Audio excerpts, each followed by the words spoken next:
give me five, give me double shot it down.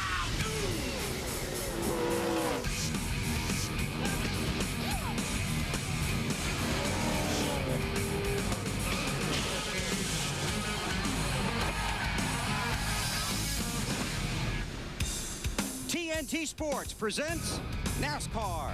Today, it's the New England 300 for the NASCAR Winston Cup Series from the New Hampshire International Speedway. It's a scorching summer Sunday in Loudon. Air temperature 86 degrees. The track temperature right now 128. Inside those cars 99.5, and they have been covered most of the morning. It's going to be a hot afternoon for 300 laps and 317 miles. Hi, everybody. Bill Weber along with former Winston Cup champion Benny Parsons here on the wagon on pit road for the first NASCAR Winston Cup race on TNT, and we're thrilled about that. Here at the Magic Mile, the magic number is 126. 126 points. That's the margin of points Jeff Gordon has lost or Dale Jarrett has gained over the last two races. Either way you look at it, that's why there's a tie on top of the Winston Cup point standings. And Benny, in each of the last 9 seasons, the driver leading at halfway has won the title. So who's it going to be? Well, we have no idea, but Bill, you're much too concerned about points. You are. I mean, the guys inside, all 3 contenders, and every team in there realizes points are important. But right now, the most important thing is who's going to win the race, and that's what they're trying to do, win the race. Is that how you did it? Well, not exactly, but yes, kind of, sort of. Okay, well, Jeff Gordon hasn't been to victory lane in the last couple of races. In fact, he's had 2 tough weeks, 37th at Daytona, 17th last Sunday at Chicago. As for Dale Jarrett, 11th at Daytona and 4th at Chicago. So for Jarrett, you could say things are looking ups. You make me dizzy, running circles in my head. One of these days I'll chase you down. Well, look who's going crazy now. We're face to face, my friend. Better get out. Better get out. You know you make me break out. And we're joined here on the War Wagon by Dale Jarrett. And Dale, they teach you guys 2 cliches at driver's school. One is every point is important, and the other is it's too early to start worrying about the points. Which one you using this weekend? I think the biggest thing that we can think about is what our job is, getting our job done. The points will take care of themselves, as everyone says, and you're going to hear Ricky and Jeff say that, and the other guys too. If we do our job, everything will be okay. Okay, Benny. DJ, they put a sealer on this race, all over the racetrack, a sealer they had never tried here at the New Hampshire International Speedway. Do you guys, does anybody there really know what's going to happen 50 laps into the race? No, I don't think that we do. There's been a lot of racing since we were on the racetrack last. They had a truck race here and then a Busch North race. So we're not exactly sure what the track's going to be like at the start, much less what's going to happen 50 and 100 and 150 laps in. Obviously, the sealer has to wear off. It does grip a little bit better, but where's that grip going to come from? That's going to wear off, and guys that are good at the first may not be quite as good at the end, so you really got to be ready to adjust. Will the groove move up or move down? Can you run on the apron of the racetrack? You know, I've tried to put my left sides down there just to see what it would do, and that actually works away from us, and you would think that it wouldn't be very good. It normally loosens the car up, but that may be what you need to get down there to get yourself through the corner and get yourself turned where you can get off. Okay, well, your best finish here is second. Best of luck today. And one more thing before you go, okay? Yeah. Okay? I hope you drive the truck. Huh. I hope I don't. Hope you do. Hope I don't. Hope you do. Don't. Marty? Do. Don't. Marty? I'll save this, guys. I'm going to talk to Jeff Gordon, and it's been an interesting 6 weeks for Jeff Gordon. He gained 201 points in the month of June alone, but as we talked about in the last 2 races, lost 126. So even though the points are tied, is this race more critical because of the championship, or is it more critical to build some momentum for you guys because you've lost a lot? Yeah, probably build momentum. You know, easy come, easy go, and we know how we can gain points, but we know we can lose them just as easily. So, you know, we're just really trying to get some momentum going. Got a great starting position here today. We've got a great opportunity to have a good, strong finish, and that's really what we need to do is just get back into that consistency that we had. And he has 7 straight top 6 finishes here, and today he's the pole sitter. Now to the man who's number 3 in the points chase. He's with Matt Yoakum. And Marty, Ricky Rudd has been the most consistent driver over the past 6 races with a finishing average of 5.7. That consistency has pushed Ricky right in the middle of the title chase. Ricky, you won Last month at Pocono, you're only 18 markers out of first. Do you feel like you need to change your approach, or do you stick with the same approach that you've had all year? Well, I think we got to stick with what's got us in this race, and that's just real good, consistent running and not thinking points. You know, we go out there every race trying to think race wins. We've been so hungry for them, and so we got to think about being competitive, and I think the points will sort of fall where they will. And, Bill, if you're scoring at home, Ricky does have one win here at New Hampshire. There is a good chance he could pick up that points lead today. And the last time he did hold station on top of the points, Ricky, Busch was in the White House. The other one. Bill? Thanks, Matt. Now, updating two drivers that were in hard crashes last Sunday afternoon in the Tropicana 400 at Chicago. Mike Skinner on Tuesday had 2 titanium screws placed in his left ankle. He's begun rehab and hopes to be back in the seat at Indy in 2 weeks. Buckshot Jones banged his knees together in this crash. He said he was sore on Monday, but he told me this morning he's feeling fine and is ready to go. Buckshot will start 43rd in the race here this afternoon. By the way, both drivers were wearing the Hans device. As we continue here from the New Hampshire International Speedway, we're going to take you down pit road, because for many guys in this sport, life is the pits, but they wouldn't have it any other way. We'll show you the ballet of pit stops with Wally Dallenbach in the seat when we continue in a moment.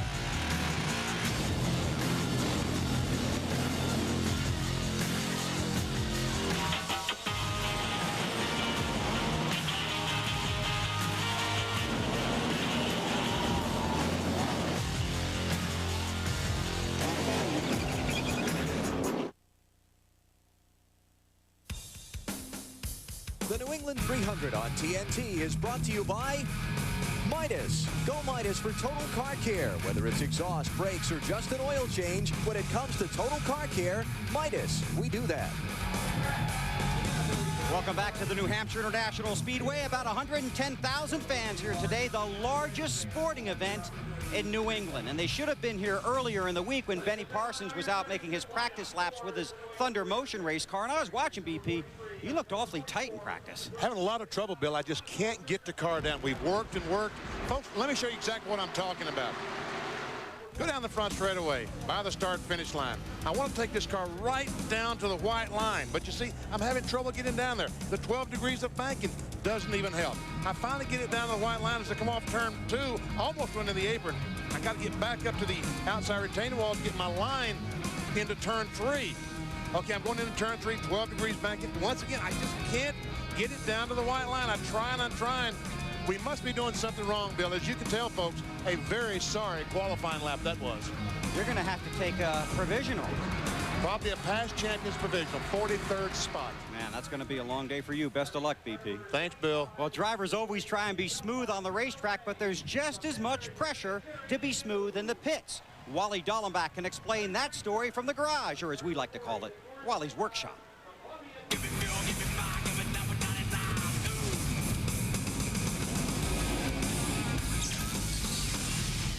I know some of you fans think out there that 15-second pit stop for the driver is leisure time, pick out a CD for the rest of the race, but that's not true. Let me take you through the most frantic 15 seconds in motorsports. First thing you're doing when you're going down pit lane, very difficult to pick out your pit. You've got cars in front of you, you've got about 40 different pit boards waving, different colors, different numbers.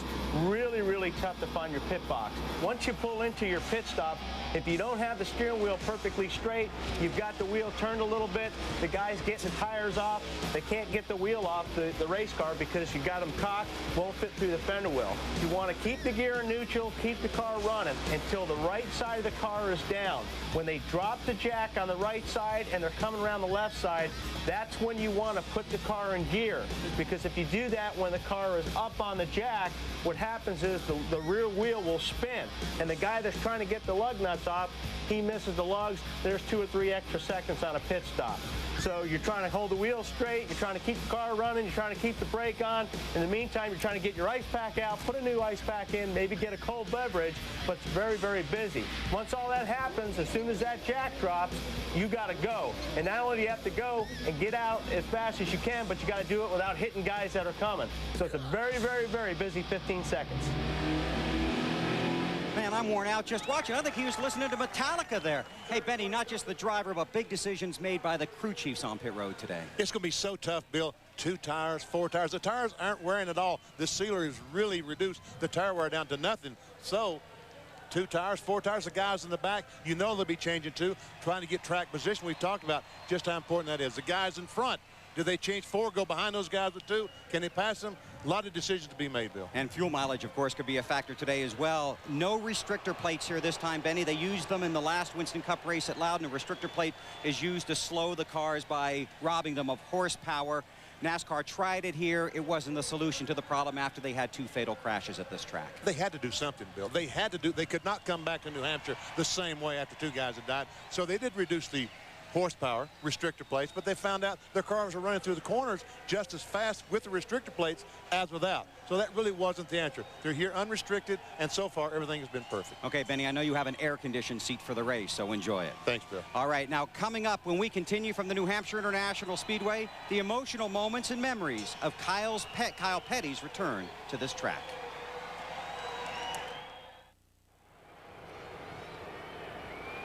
Welcome back to the New Hampshire International Speedway. Last year, in a span of less than 2 months, 2 young and promising racers lost their lives at this track. 2 tragic accidents that took 2 sons from their fans, their friends, their families, and their fathers. On May 12, 2000, we lost Adam Petty. This weekend, Kyle Petty made his first visit to the New Hampshire Speedway since that day. We used to joke about being father and son and best friend. But it was... Dad.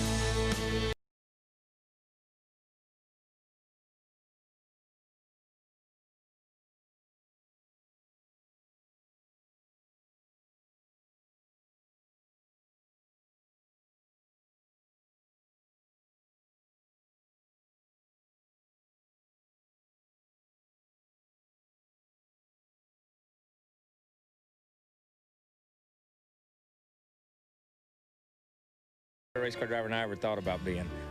He may rival his grandfather at some point in time, but it's good to know that somebody's going to be winning some races that has the last name Petty for a long time to come.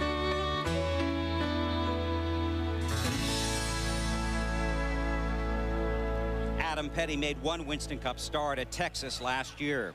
Today, Kyle starts 26th in the car that was going to be his son's. Here's Marty Snyder. Well, Bill, we asked Kyle Petty about doing an interview for our pre-race show. He talked about it with wife Patty last night. They decided as a family on the phone it would not be in Kyle's best interest to do an interview for this pre-race show. It has been a difficult weekend not only for Kyle and the entire Petty family, but also for this race team. Remember, this was Adam's team, and they have not been back to New Hampshire since the accident in which he lost his life. Friday was very difficult for Kyle coming back to the racetrack. Saturday was perhaps more trying. He met with the safety officials who helped Adam after the accident. He simply wanted to say, thank you. I asked Kyle if he was ready to go home. He said, I actually never even wanted to come here, but I knew I needed to come here. I needed this for closure. It has provided that, and for that, I am thankful. But I am indeed ready for the race to start, and I'm ready for it to be over with. Bill. Thank you, Marty. It's a pleasure to welcome veteran reporter Jim Huber to our TNT NASCAR broadcast team. And, Jim, you have the story of another son that lost his life here at New Hampshire. Yeah, you're right, Bill. Thank you very much. You know, we come here to Loudon with an ache in the pit of our stomachs. For of the 3 drivers who died racing a year ago, 2 of them lost their lives on this very track, New Hampshire International Speedway. 1 just hours preceding this very race. And if NASCAR mourned the death of Kenny Irwin, you can imagine how his family handled the tragedy for the last 12 months. They're still not handling it very well. I had a chance to spend some time recently with Kenny Sr. to talk about his namesake and his only son.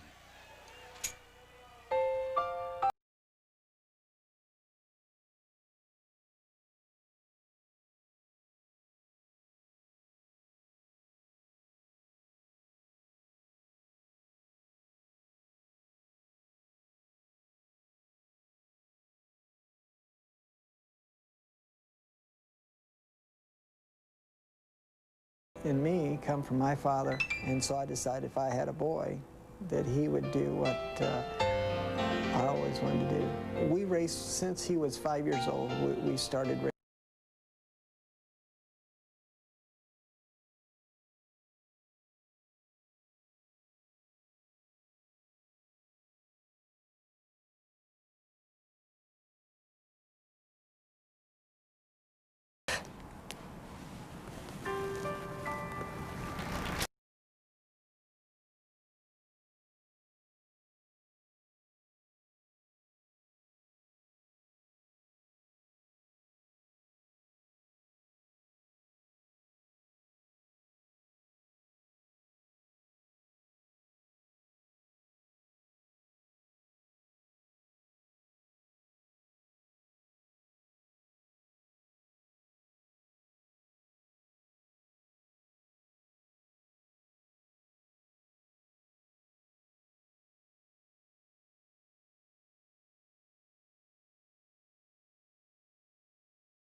bit because I knew that he was probably gonna kick my butt. But must have been about 9:15, and I got a call from his attorney, which was his business manager, and he told me that Kenny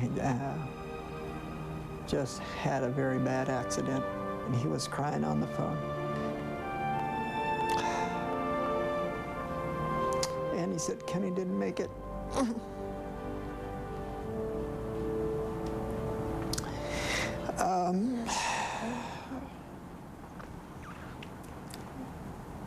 There'll never be a more disappointing day in my life than that day was.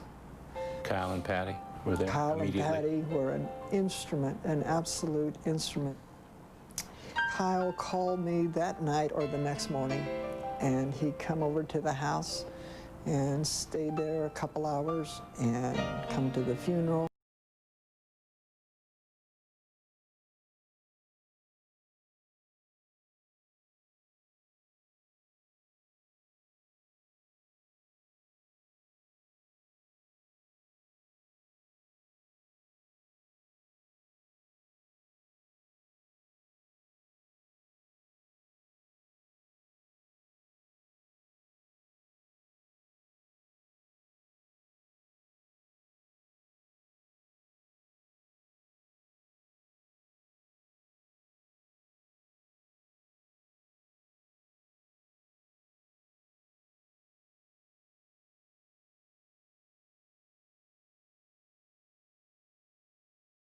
Three girls and my wife. We very much believe in the Lord. We feel that Kenny believed in the Lord as well as we did. And he told, my wife can hardly watch a race. She goes to the track, but she can hardly watch the car go around. And Kenny told her one day, he says, listen, Mom, if something happens to me, I know where I'm going. I'm going to heaven. Kenny Sr. and his wife Reva have learned a lot about their son in the weeks and months following his death. They found out, in fact, that he had a philanthropic side to him that they didn't know much about. They found families across America that he was helping financially that they didn't know about. Families with children in desperate need of help because of medical emergencies. And so, with that in mind, and in tribute to their son, they've started the Kenny Irwin Foundation. They're going to buy land, build cabins and a ranch, and bring disadvantaged children to that ranch in the summertime as a tribute. And I can't think of a better one for him, Bill. Neither can I. Tony Stewart won that race 1 year ago and presented the trophy to Kenny Irwin Sr. They were close growing up. They raced against each other. Jim, thank you very much. Pleasure. We'll continue from the New Hampshire International Speedway in just a moment. Stay with us here on TNT.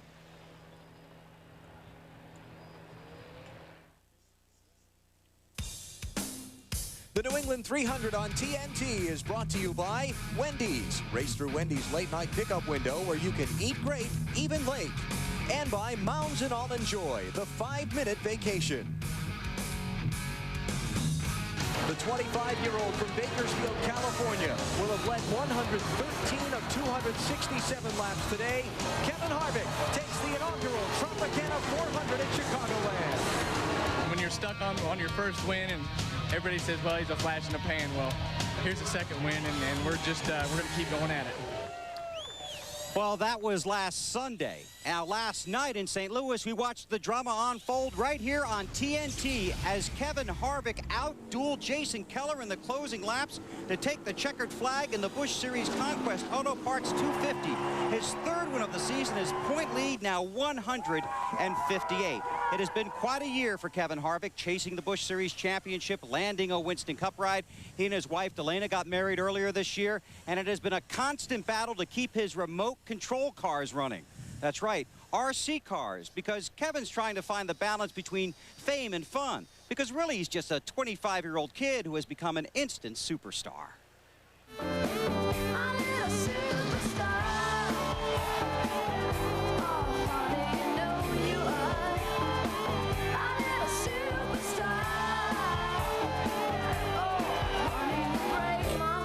think we got big problems. What do you think the chances of him getting two cars running are? What did I tell you when you first got here?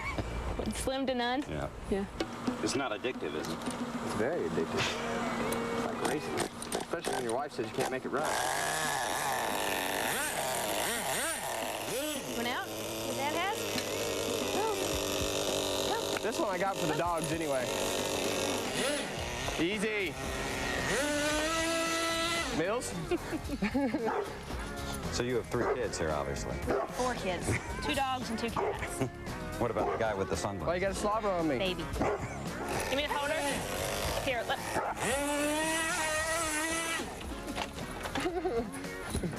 That's why my RC cars don't last very long. It's great entertainment, though. It is out of gas. There's no way it can be out of gas. It's out of gas, I'm telling you. All I can say is I need to find a new hobby. Got to keep busy, keep our mind off of things at home and keep it light, have fun. Is that how it works? That's usually how it works, or if I can keep him off my cooking, or lack thereof, I should say. So. Well, what's the problem with there? Well, when we You want to start talking about driving, let's start talking about cooking, honey. Well, I told him from the very beginning, I don't cook. So he seems to want to point that out to me like I made false promises. Never did that. Never did that. So I took a few good things. I still love you, you're all right. I'm okay. I'm all right, but I could get better.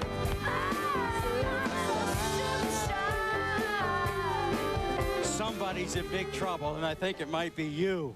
I don't know if I'm in more trouble for saying I liked her a little bit, or she's all right, but she keeps me straight, and so I can't keep my RC cars running. My dogs tear them up. That's the excuse I'm going with. Okay, but you ran great last night. Was that as fun to drive as it was to watch? Oh, it was awesome. I mean, Jason Keller and Jeff Green and Kevin Grubb, I mean, we had an awesome race there at the end. We had a dominant car, and then all of a sudden everybody caught up, so it was pretty cool to win it like that. What time did you get in this morning? 3:30. Okay, you won last Sunday, you won last night. Can you go for 3 in a row? We're going to try. We got a pretty good car. We'll just have to see what the racetrack brings us. Okay, you ready to go? I'm ready. Thanks, man. Thank you. Good luck getting out of the doghouse. No pun intended. All right, Kevin Harvick, he's 7th in points, and guess what? He's one of a number of drivers chasing those guys at the top in the race to the championship.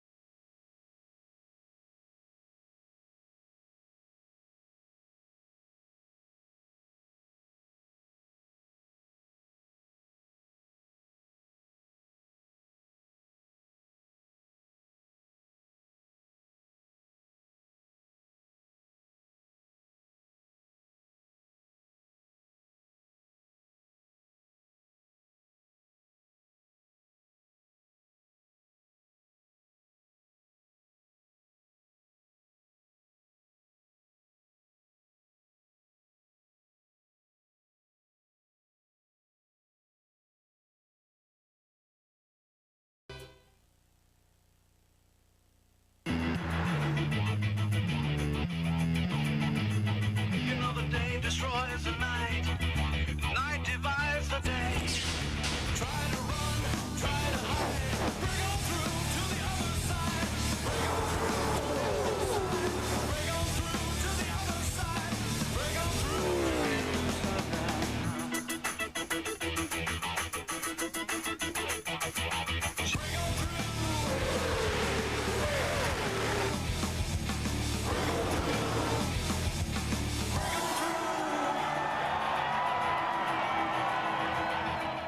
Give me fuel, give me fire, give me double shot it down.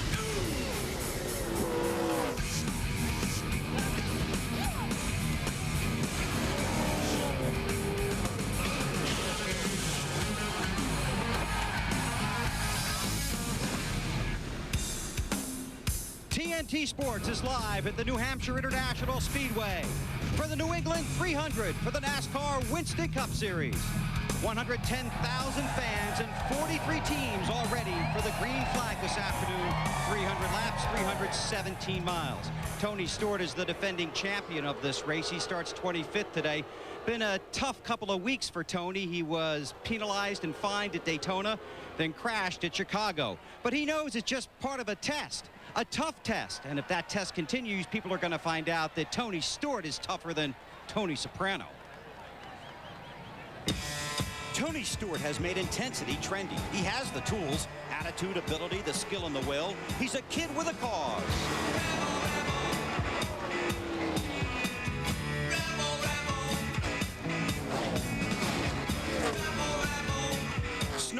smile? Hey, it's hard to tell. But he's not afraid to stick his nose in where he believes it belongs. Tony has zeal. He also has Zippy, a talented crew in a brash orange car. Together, they have brought zest to the twisting road that leads to victory lane. Tony Stewart, a rebel without a pause. Boy, what a dreadful couple of weeks it's been for Tony Stewart. And let's talk to him. Tony starts 25th. And how important. It's just a good finish for you guys today. It's important for me. It's taking a lot of wind out of my sails. But, you know, everybody behind Home Depot's rallied around us. And everybody at Joe Gibbs Racing's rallying around. And we're going to get things turned around. I mean, we've just had bad luck the last couple of weeks. You know, nothing that we're really in control of. So, you know, you can only control so much of it, so we'll just take care of the parts that we can control, do the best we can today, and it's a place that we've had good luck at, so we'll look forward to it. He is indeed good here, but not as good as Mr. New Hampshire, and he's with Matt Yoakum. Marty, Tony Stewart may have won this event 1 year ago, but last fall, Jeff Burton led every lap to record his 4th New Hampshire victory. Jeff, today, you start from the 10th position. Do you still have some of that Burton magic left for the mile? Well, I certainly hope so. We've worked really hard on this race program for sure.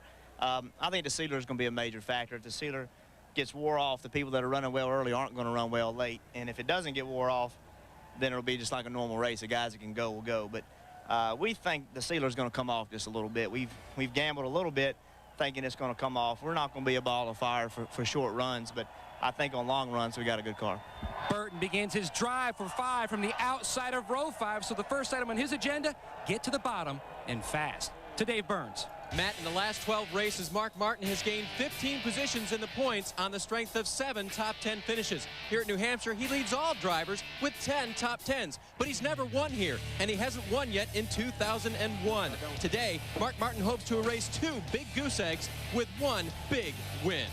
Bill Weber. And here's one more guy to watch. Rusty Wallace has just 1 top 5 finish in his last 7 races this season. But at this track in 12 races, he has 9 finishes of 8th or better. Rusty won the first Winston Cup race at New Hampshire. He wants to win the next one. And the green flag is just minutes away.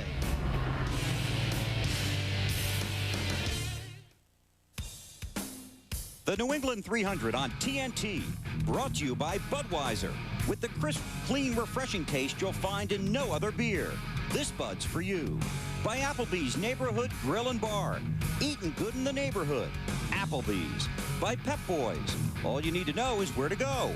Pep Boys. And by the joy of Pepsi.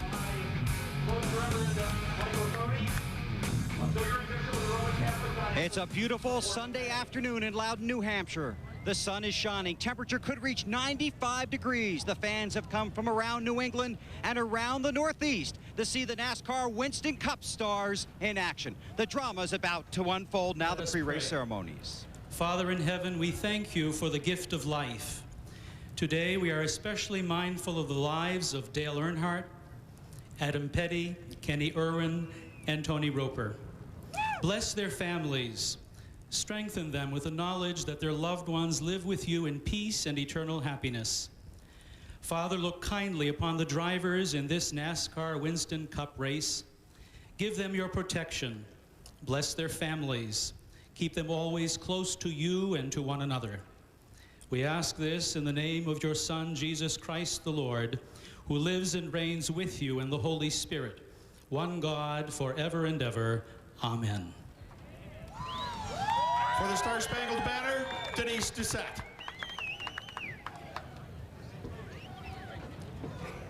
Oh, say, can you see by the dawn's early light what so proudly we hailed at the twilight's last gleaming, whose broad stripes and bright stars through the perilous fight for the ramparts we watched were so gallantly streaming, and the rockets wriggling,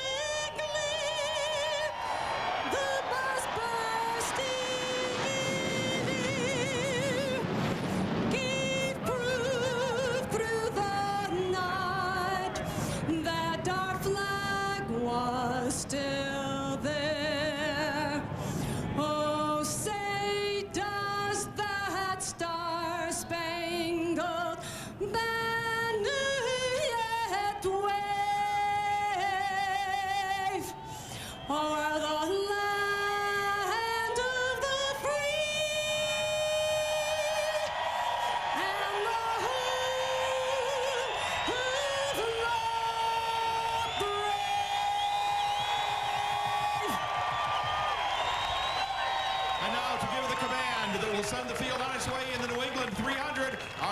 Marshal Chris Economaki.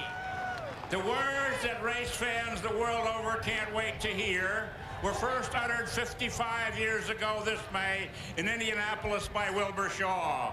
And here they are for all of New England. Gentlemen, start your engines.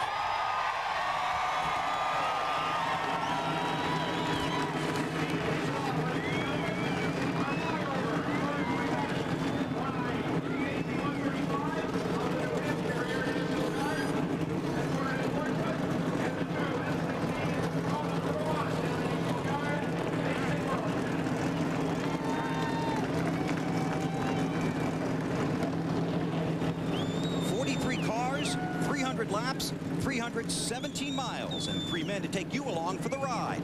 Alan Bestwick, Benny Parsons, and Wally Dallenbach.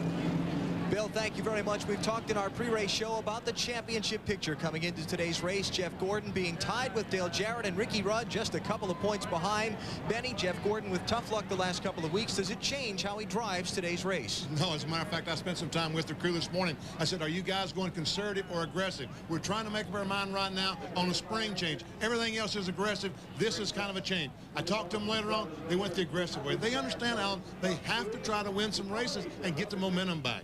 Weather is hot today, especially for northern New England. Temperature's going to be in the mid-90s. Wally, how does that affect the drivers and teams today? It's going to affect the driver, and believe me, as a driver, let me introduce you to a couple of my best friends.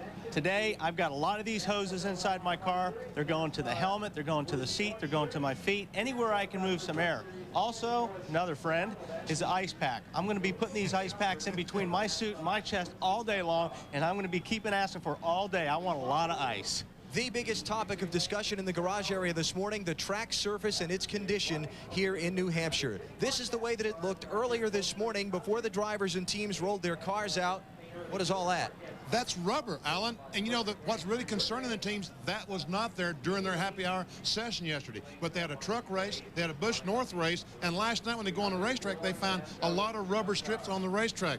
It's concerned, is it going to do the same thing again today? And what's it going to do to the race car, Wally? Well, actually, it's going to get a lot worse, because what's going to happen is more and more of that's going to come down on the racetrack. The cars are going to get in the corner, they're going to hit that, they're going to add more rubber, it's going to slip, catch. Also, what's going to happen, I mean, these guys are going to start running around it. They're going to look for ways around that rubber buildup. Some guys will be down, some will straddle it, some are high. So it's going to be real interesting to see how these guys get around that. So track conditions creating perhaps a very edgy, nerve-wracking conditions. Track setup for the drivers today. The New England 300 green flag and starting lineup is next.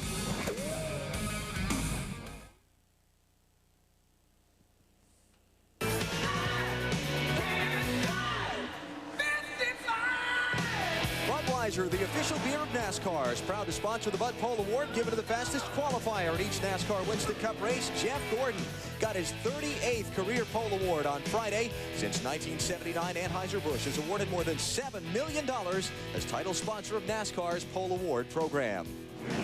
Here is our Walmart starting lineup for the New England 300. It is Gordon along with Mark Martin on the front row. Mark has more top 10 finishes here than anyone else, but he's never won here. Row 2, Jeremy Mayfield and Bobby Hamilton.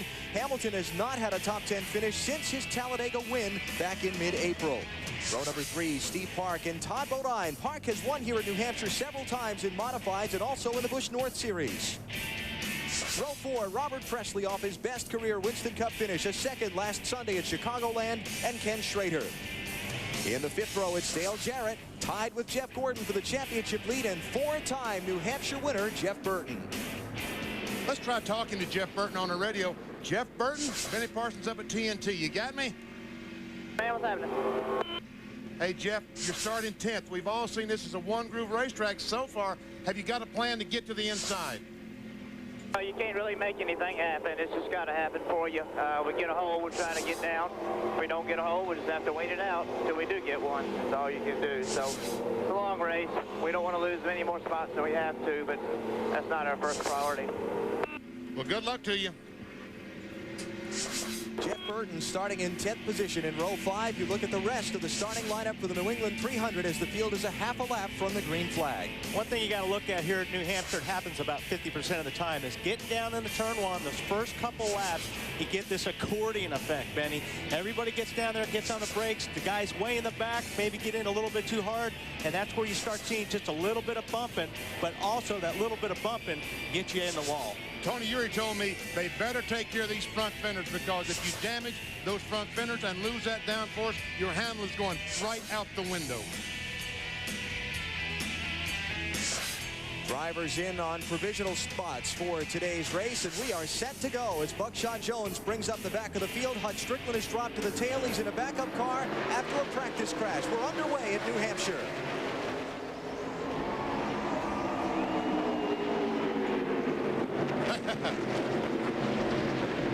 Mark Martin just dove to the inside. He said, I got to get inside. Ricky Craven hung to the outside.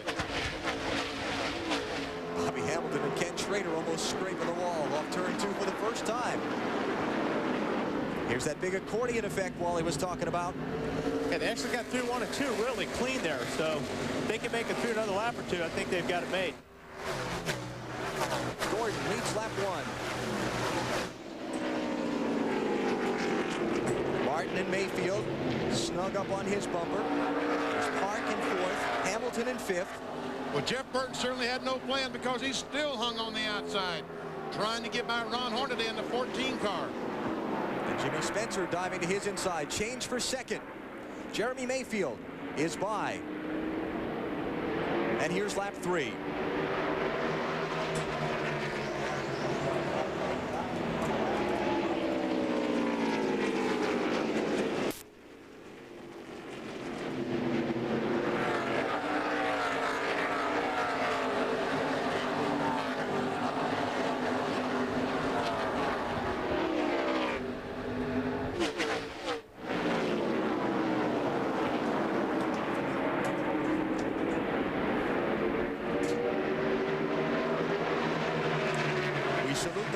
Dale Earnhardt, and Steve Park driving for Dale Earnhardt Incorporated gets a place away from Mark Martin. That's 3rd.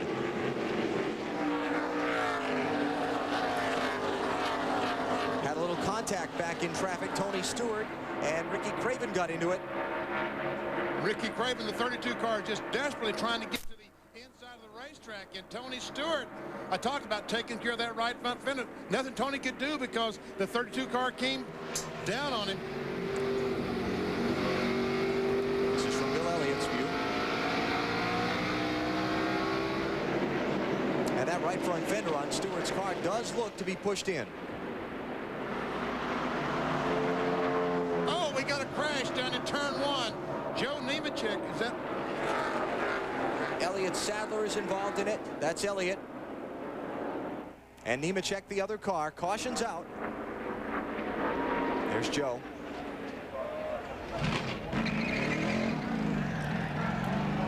First yellow coming out as the field completes the 5th lap of the New England 300.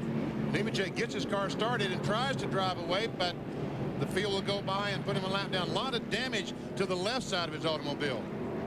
Chances are, when we go back and look at the replays on this, it will be 2 people both trying to get to the bottom of the racetrack entering the corner. And both trying to do it at the same place. Oh, yeah, you get, well, first of all, you got 3 abreast going down into turn 1. That's not going to work. So. And Elliott goes up and makes contact with the wall, as does the 33 of Joe Nemechek. Kyle Petty in the 45 was the man on the outside there. And look at Dave Blaney. 3 on there, too. They're trying to make it 4 abreast going down in the corner.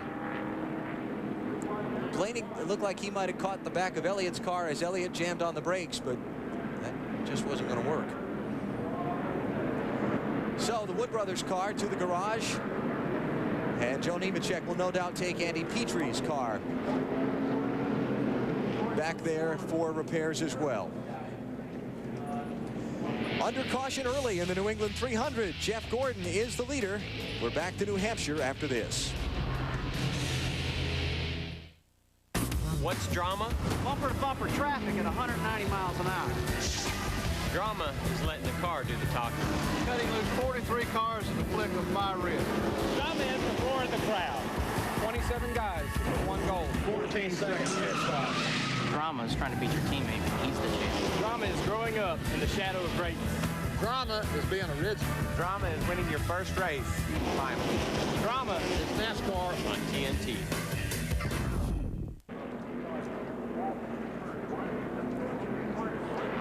Back at New Hampshire International Speedway, a lap away from the restart in the New England 300. There are the top 5. Jeff Gordon has led all of the 8 laps completed so far.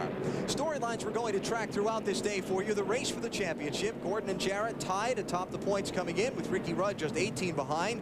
Kyle Petty's first race back here at New Hampshire in over a year. Hot, especially hot for northern New England today. We'll see how that affects the race. And we'll see how the heat and the cars and the rubber and the sealer all affect the track surface as well. Pit Road reports, Bill Weber. Well, Alan, as we've discussed already, great concern among the drivers about the rubber buildup in the groove on the racetrack. You can't run over it and you can't run above it, because then your car starts to push. Watch for that as we go along to Matt. Bill, the caution gave the 20 team an opportunity to take a look at that right front fender. Spotter Mark Robertson took a look at it. He radioed back to Greg Zipadelli, the crew chief, says there is no significant damage. Tony said the steering wheel is straight and the car appears to be okay. To Marty. And Matt, the other side of that is that Tony Stewart came down on Ricky Craven, and it's not been a good weekend for the hometown guy, as Tony Stewart came down on him in lap 4. His left rear got a little bit of damage. The team says it's not that bad, but they're still pretty happy with the race car, and they think it can be a little bit better as the race goes along. Let's go to Alan Bestwick upstairs. Back under green.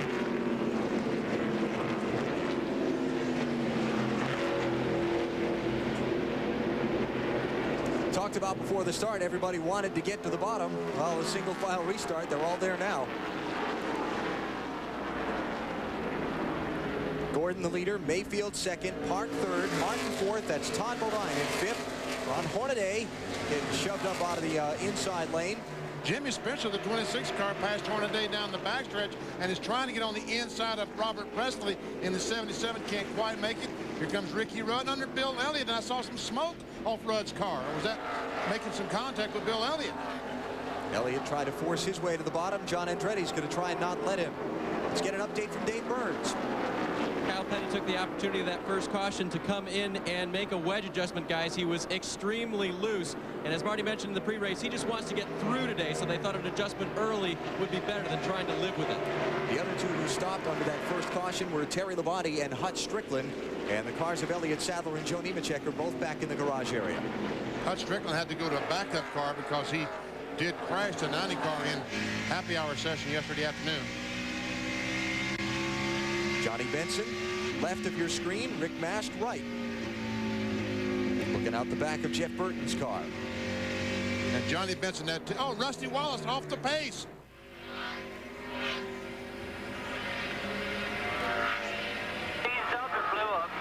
Oh, my goodness. Hear that from Rusty? Blew up to the garage. Wow. Rusty Wallace, former winner here at New Hampshire. Talked with crew chief Robin Pemberton for an extended period of time this morning. Thought they had a car they could get up and maybe by a couple of adjustments later in the race contend for the win. He's out at lap 12.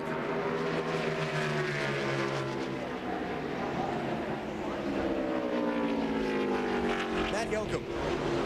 And we stopped Robin Pemberton here on pit road.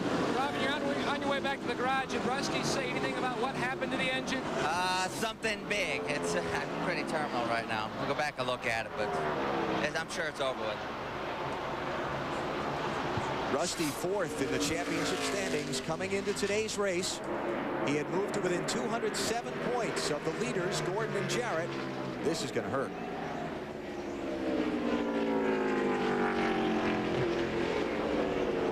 Jeremy Mayfield, the 12 car in second spot. I'm telling you, Jeff Gordon, I think, realizes if Jeremy Mayfield gets up there, he's going to do some pushing and shoving because he wants to get in front. Bill?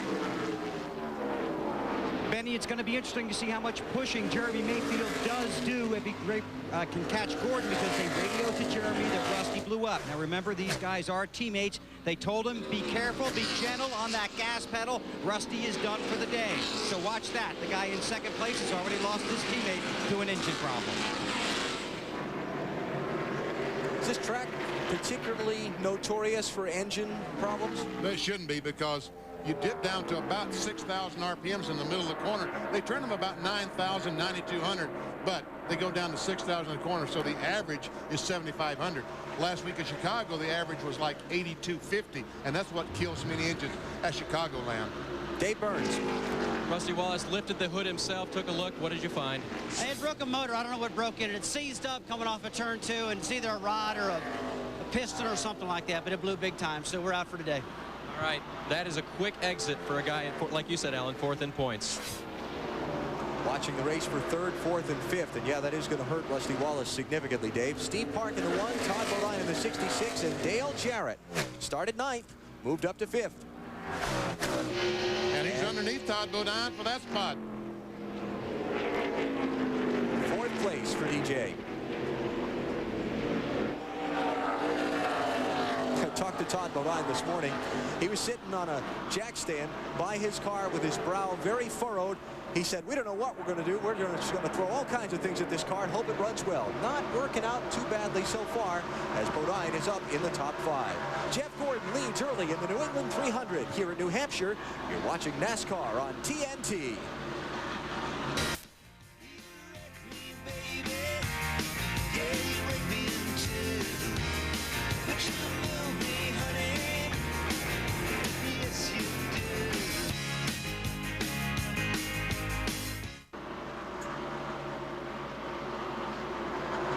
Jeff Gordon leading the New England 300 here at the New Hampshire International Speedway. Let's see, Fenway Park only holds about 37,000 or so these days. Foxborough, the Patriot Stadium, only holds about 55,000. Got 110,000 fans here at the NASCAR race in Loudon, New Hampshire today. Jeff Gordon's led all the laps so far. We are at lap 23 now. He's out in front by 2.145 seconds over Jeremy Mayfield. There you see the interval, and pretty good distance back to the new 3rd place runner, Dale Jarrett, who's just passed Steve Park for that position.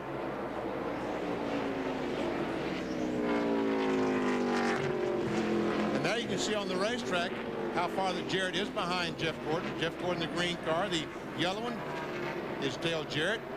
He's currently in 3rd position.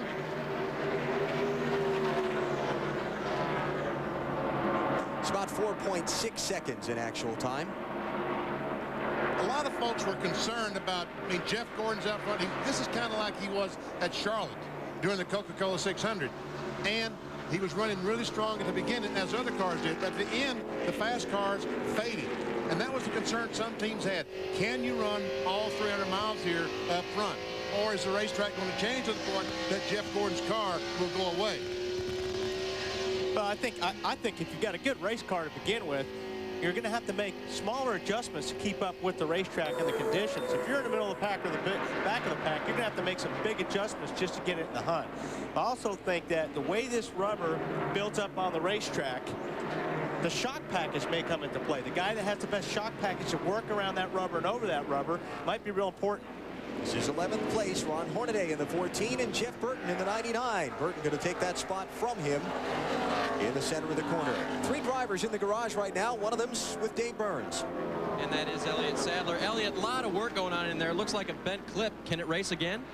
No, we're going to have to replace the clip for a race. So we're just going to try to get out and make a few laps. Maybe some of these other guys will have problems. Just shame for the Motorcraft Ford Taurus. We usually don't make mistakes that early in the race that much, but I thought I was under the 33 enough, and then I locked my brakes up, slid into him, just run out of room. Just it's a tough deal.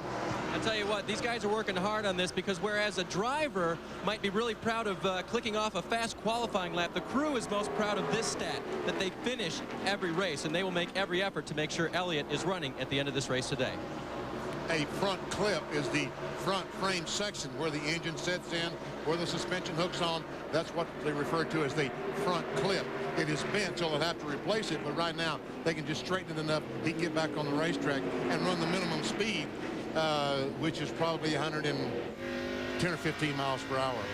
I guess that front fender hasn't been much of a problem for Tony Stewart. He just took 13th spot away from Ken Schrader. He started back in 25th. And now we can see the right front fender where he made contact with Ricky Craven.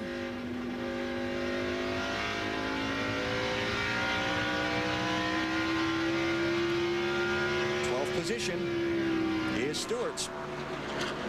But his car will be better when they get in there and take that tire off and beat that fender back out. That will make his race car better. And get back to Elliott a little bit. There's nothing fun about doing what he's talking about doing. I mean, getting that car fixed just so you could go out, make some laps. You're looking in the mirror more than you're looking at the windshield. That's the worst thing for a driver and a team. You know, a team hates to have to watch that car go out there and limp around, but it's such a premium on every point in the championship, you have to do it. Kevin Harvick on the move. Started back in 24th position. He just took 14th from Ken Schrader. This after, as you heard at the end of our pre-race show, arriving here at 3 a.m. fresh from winning last night's NASCAR Busch Series race in St. Louis that you saw here on TNT. That 10 car, Johnny Benson, in our happy hour show yesterday, he was by far the best car. Dale Jarrett moves into second spot. But Gordon is down the road a ways.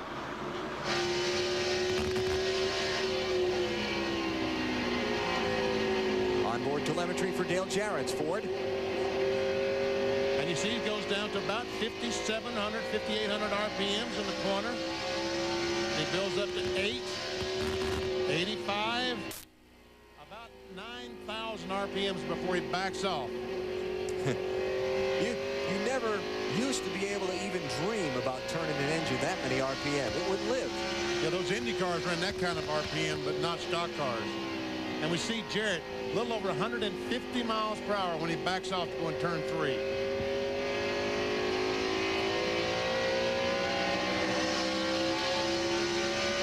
Man, that car has some acceleration. Jeff Gordon is out in front of Jarrett by 4.6 seconds. It's about 2/3 the distance of the back straightaway. The third driver that is in the garage right now, we heard from Elliott Sadler and Rusty Wallace. Joe Nemechek is with Dave Burns. Now, and he started 28th today, and Joe, I guess this is the main reason why you don't want to start that far back, guys, trying to get to the front too early. I think so. You know, a little bit of impatience there. Whoever tried making it 3 wide, getting in turn 1, it wasn't the time to do it. Just wasn't enough room. The track's really slick at the start of the race. I know when I was in the high groove, I was really loose. Just got up underneath Kyle Petty, and going in 1, all of a sudden I got turned around backwards. Not good. Thing hit the wall pretty good on the left side, but I'm okay. Want to say hello to Andrew and the kids, everybody back home. They're going to fix it, but it's wrecked pretty good, and we'll be ready to go to Pocono next week. The track that Joe likes very much, and he hasn't had that great a start since he came back from injury. He's had a 27th at Daytona and a 16th at Chicago last week, so he will look forward to Pocono. Well, Burns has been busy on the garage beat here. 3 drivers already back behind the wall in the opening 35 circuits of the New England 300. You're watching NASCAR on TNT.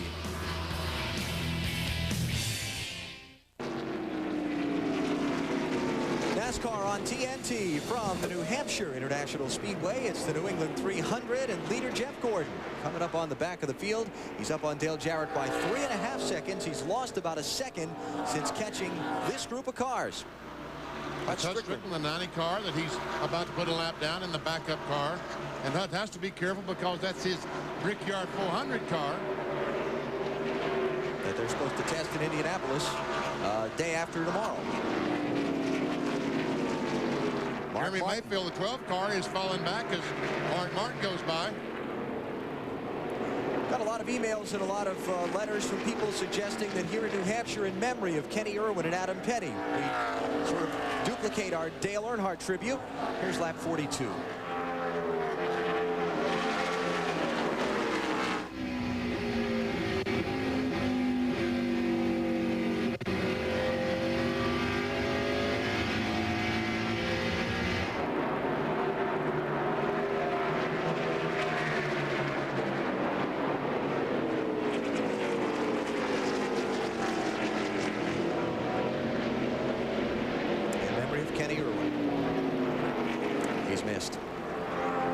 This is the race for 5th, 6th, and 7th we're looking at. Jeremy Mayfield in the 12, Todd Bodine in the 66, Ricky Rudd in the 28. Check that, this is 6th, 7th, and 8th. Mark Martin in the 6 car is running 5th. Up ahead of this, Jimmy Spencer has moved into the 4th position.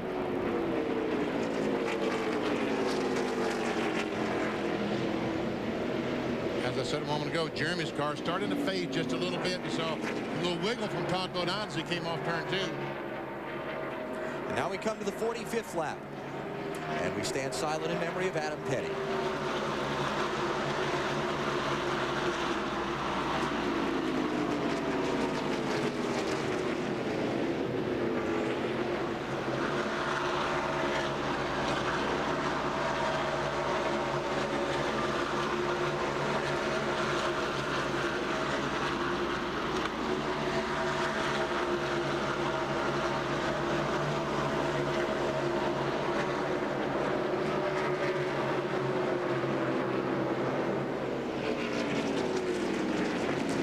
Is running in 33rd position. The man on the move in this race is Tony Stewart. He's continuing to pick him off. Stewart just moving up to the 8th spot around Jeremy Mayfield. And honestly, guys, I really believe this car is going to get better when they pull that right front fender out and beat that ding he has on the right front. Ricky Rudd next up in Stewart's line of vision.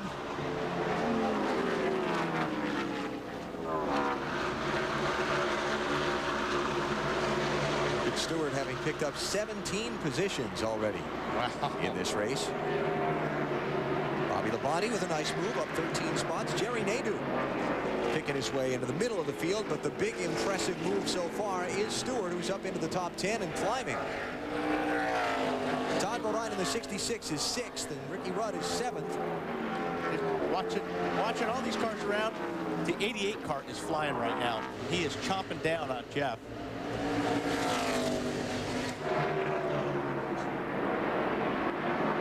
Let's go to Marty. And Alan, patience being preached on the radio to Ricky Rudd. He started 14th. He is up to 7th. Before the race started, they had a radio problem. They quickly resolved that problem, but Ricky was a little panicked, to be honest. They had to calm him down in the first few laps. The car very consistent. In fact, it gets a little better the longer he runs. Now, when you talk to Ricky about the championship chase, he says, you know what? We're the underdog. There's no pressure on us. There's pressure on Gordon. There's pressure on Jarrett because they've won it before. Everybody expects them to win it. Nobody expects us to win it. And Benny, to be honest, when you won your championship, you were the underdog. I think that's the greatest position to be in. Don't you agree? I agree with you wholeheartedly. Who in the world expected me in 1973 after just 3 years in NASCAR Winston Cup competition to beat Richard Petty or Gale Yarborough? I did. I wasn't born yet. Oh, wow. Just kidding, Benny. Tony Stewart grabbed another spot. Did you see him come off turn 4, just turn that 20 car left and take the position away from Ricky Rudd? I can't believe we're picking our Benny like that. I know it. Of course, he did just have one of those birthdays that ends in an O. And 100? And he wasn't he wasn't happy about that day either. Tony Stewart is romping his way toward the front, but he's got a little ways to go before he catches Jeff Gordon. Gordon has led every lap so far of the New England 300. We're 50 laps in to the event. You're watching NASCAR on TNT.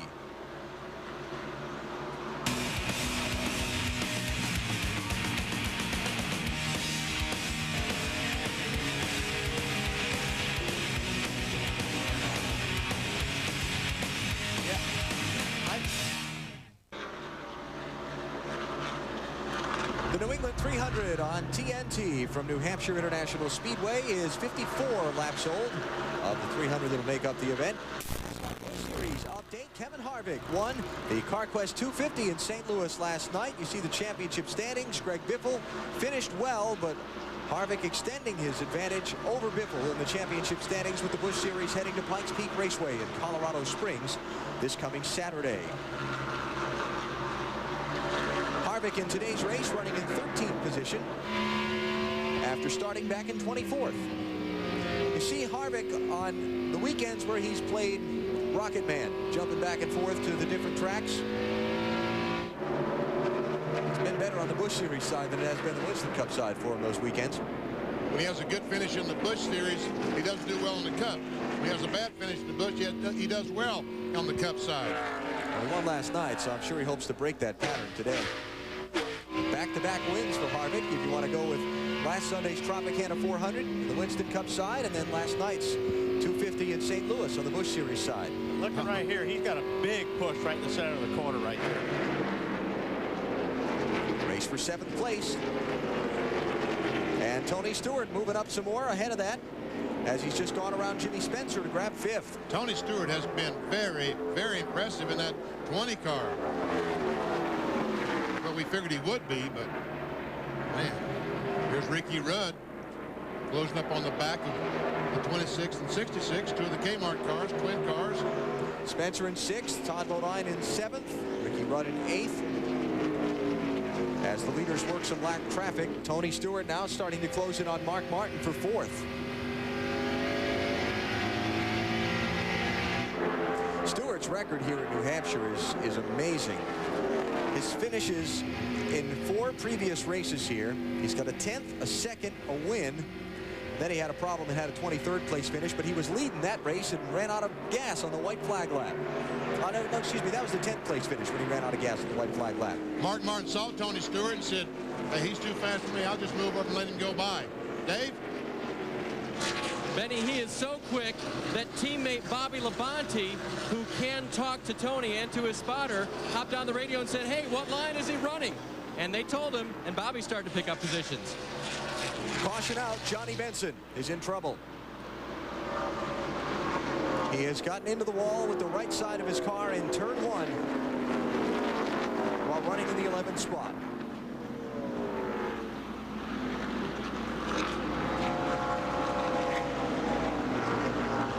That's a tough break because Johnny had a really good car. Well, he really did. That is so tough. Oh, and there's some pretty big damage there, too. Look at the rear end housing. See how much gap there is between that right side fender and the rear end? That means it's probably been moved over to the left a little bit.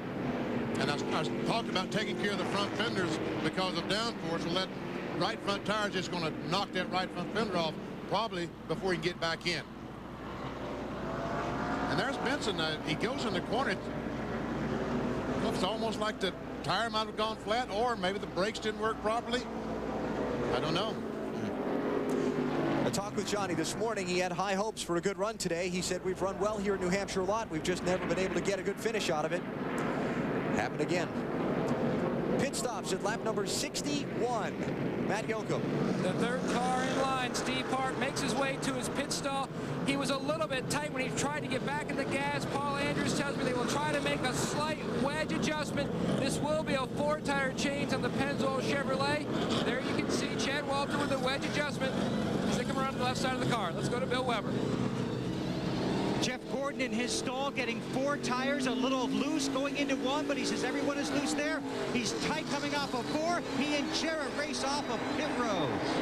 And Mark Martin almost got hit. May, in fact, have gotten hit in that big traffic jam. Matt? Alan, it was too close to call, but 3 cars, the 1 and the 6 and another car all came together. Mark Martin tried to get around that. It looked very close to whether he might have brushed the wall. We're going to have to look at Todd Bodine lost all kind of ground on that pit stop, too. Remember I was talking on the pre-race show. You got to get out of the pit, but you got to be careful with all these people coming. Oh, wow. It's close. That is so close. But it looks like Jeff Gordon might have it by an inch, 2 inches. Man, is that close. Now, the Ford guys would say Jeff Gordon got it by that extra, the extra extension on the front nose piece that the Chevrolet has that the Fords don't. And the Chevy guys would say it wouldn't matter because Gordon had the first pit stall. And they were faster. Let's see what happened to Mark Martin. There he leaves pit road. And looks like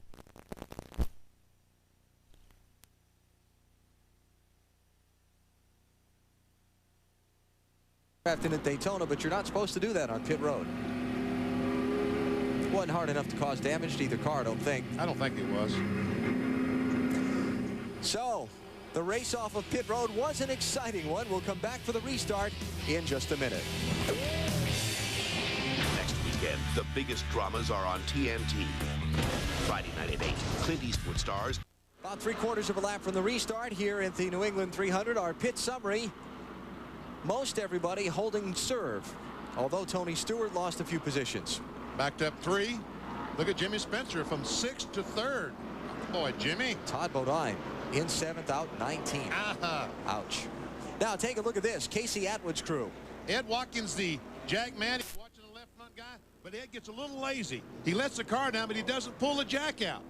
And watch this as Casey Atwood runs over the jack, spins it back into the rear tire changer's leg. That hurts. Man, you got to be sure when you let that jack down to jerk it from under the car. Here we go, back for the restart. Sterling Marlin stayed out, led a lap, collected bonus points for the championship, then pitted. He's way back in the field, 31st position. Well, Jeff got a great restart, and that's what you have to do here. You don't want to be on the outside of these restarts, or any time for that matter. Put a little distance in between him and the 88 car there. Cars that are not on the lead lap at this point were overtaken by Jeff Gordon before the caution. The 44 of Buckshot Jones that Dale Jarrett is trying to deal with now. Robbie Gordon in the 31. Kevin LePage in the 4, Stacy Compton in the 92, Jason Leffler in the 01, Hud Strickland in the 90, Terry Labonte in the 5, and Kurt Busch in the 97. Kurt made an unscheduled green flag pit stop just before the yellow came out.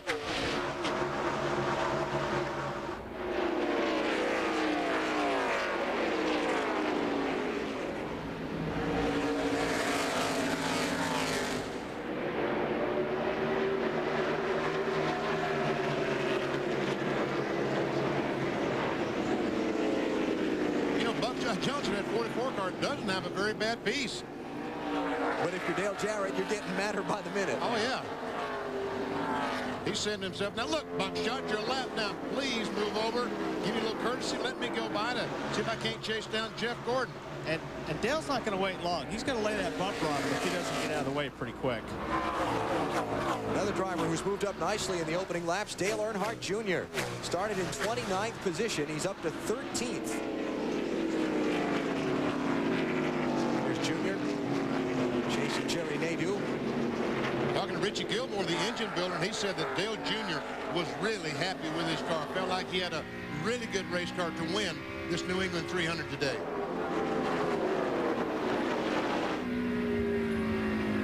Nadeau started in 38th. He's up to 12th. I talked to Tony this morning, and I looked at the right rear spring that was in that car, and I didn't see the number, but it's a big right rear spring. He looked at me and said, we're not going to be tight today. There's no way. So looks like the 25's turning pretty good right now. Nadeau's crew chief Tony Furr. Let's get more on Dale Earnhardt Jr.'s race. Here's Dave. Well, the great thing is the car right in front of him, you mentioned he was chasing Jerry Nadeau. They only changed 2 tires, but Dale Earnhardt Jr., their crew changed 4. So they got him on and off pit road, made a slight adjustment with air pressure to loosen the car up a bit in the center of the corner, but that was a fast 4-tire stop.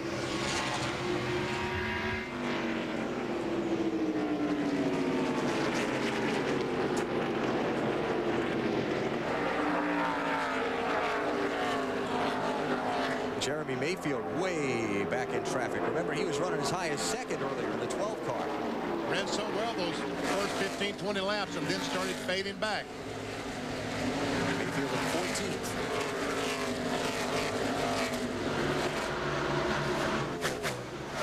A lot of these guys are paying attention now to what everybody else is doing, like on this 4-tire, 2-tire deal, because that's going to come into play towards the end of the race. Should I take 2? Should I take 4? Should I just take fuel and go?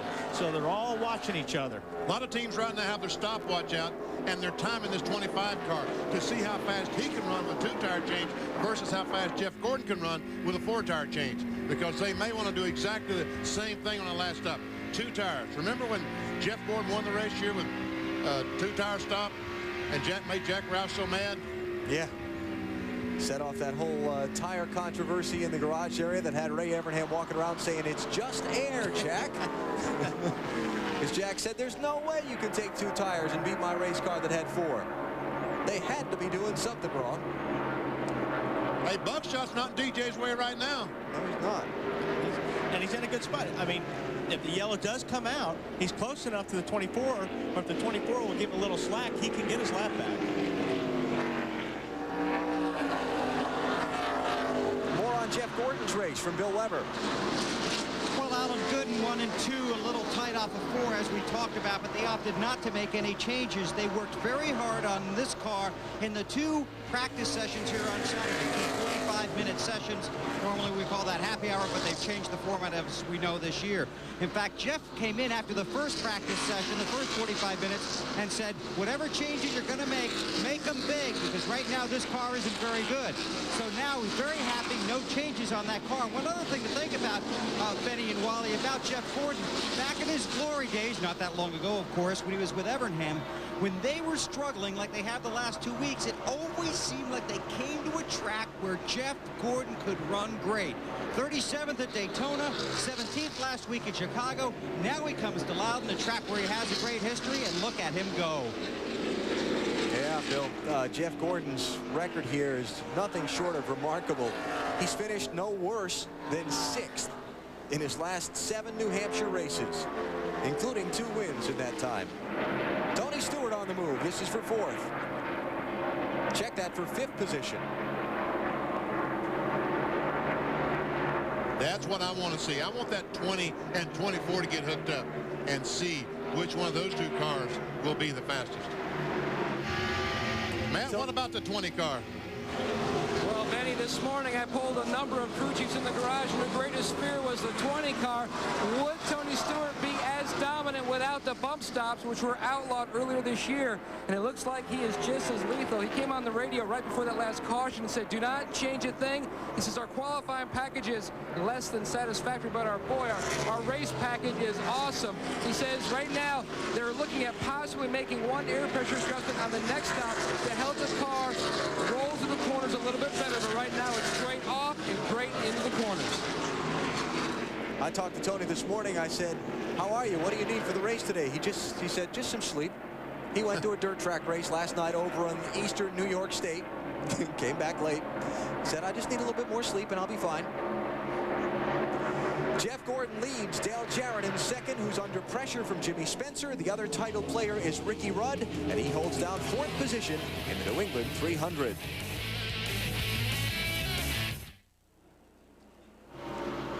Our Wendy's race menu next weekend. It's on to Pocono Raceway in Pennsylvania, that giant 2.5-mile, 3-cornered track where we always see some great competition. 12:30 Eastern Time. 2 weeks from today, the Brickyard 400 at Indy.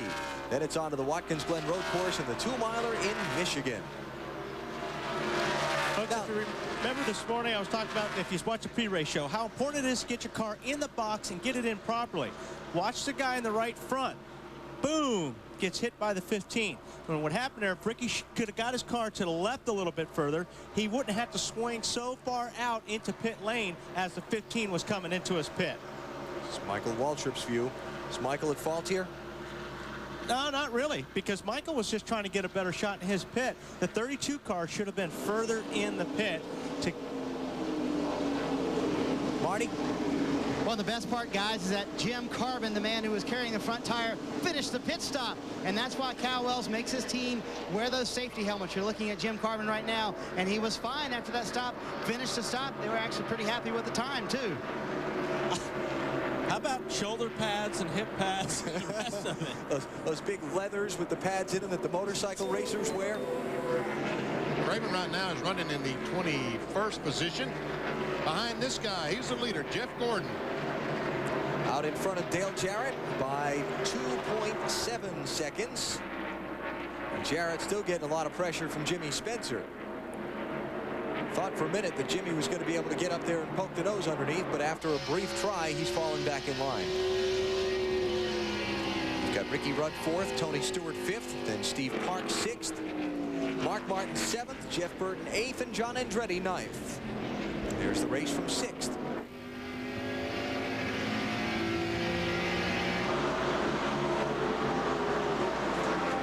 When you get on a throttle here, you got to be aggressive with it, but you can't just jump on the gas here because it's so slippery and the car's pushed so bad getting out the corner. It's almost like when I drive here, I keep telling myself, make believe you're stepping on eggshells. You don't want to break them. That's how you got to get on the throttle here. And if you listen to the in-car camera sometimes in these cars, listen. See how he sneaks up on the gas. That's the right way to do it to get out these corners. Well, one reason he was sneaking up on the back of Steve Park's car. Hard left. You know, I was hoping that this groove would move out a little bit, but this sealer, so far they're all able to run on the very bottom of the racetrack. No one is venturing up high.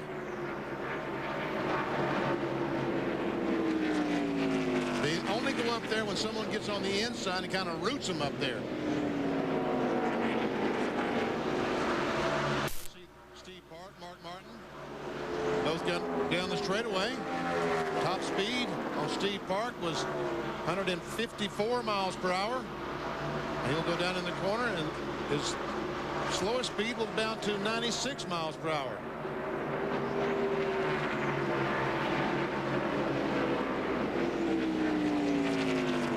The Williams race chase as we follow the bouncing bubbles.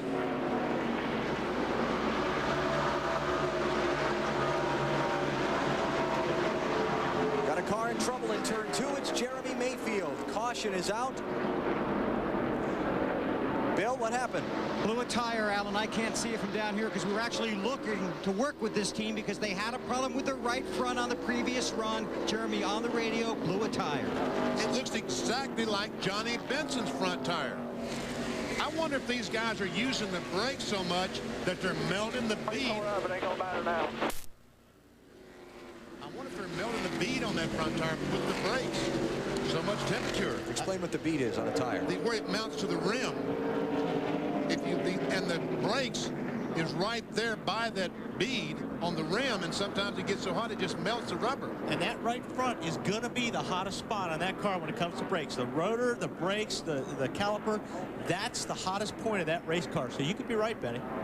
Pit stop's going to happen here about 30 laps after they did last time. So let's see what we get for leaders coming in and tire strategies and so on. Bill?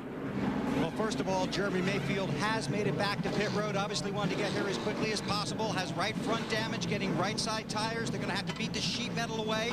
Talking to his crew, can't get that tire off the car basically because of the impact. So the lug nuts are snug on there, trying to loosen them, using a hammer, everything they can just to try and break it free to grab that tire, get it off of there. So trouble for the crew on pit road. Now they've got another hammer. Jeremy sits there very frustrated. What had happened earlier in the race, they now have the tire off, was the car was just sliding up the track. It wasn't tight, it wasn't loose. It was almost like a full four-wheel slide up the track, especially in 1 and 2. He actually took a chunk out of his right front tire on the previous run. This tire hadn't been on there very long. Now they've got 4 fresh tires and fuel to pull the sheet metal away. Already have lost at least 1 lap. May lose more here sitting on pit road. So disappointment early for Jeremy Mayfield. Here's another look at what happened to Jeremy Mayfield down in turn 1. It looks like Johnny Benson all over again. It's almost exactly the same thing. And in fact, we did get a report a minute ago from Benson's team that it was a cut right front tire that caused his impact earlier.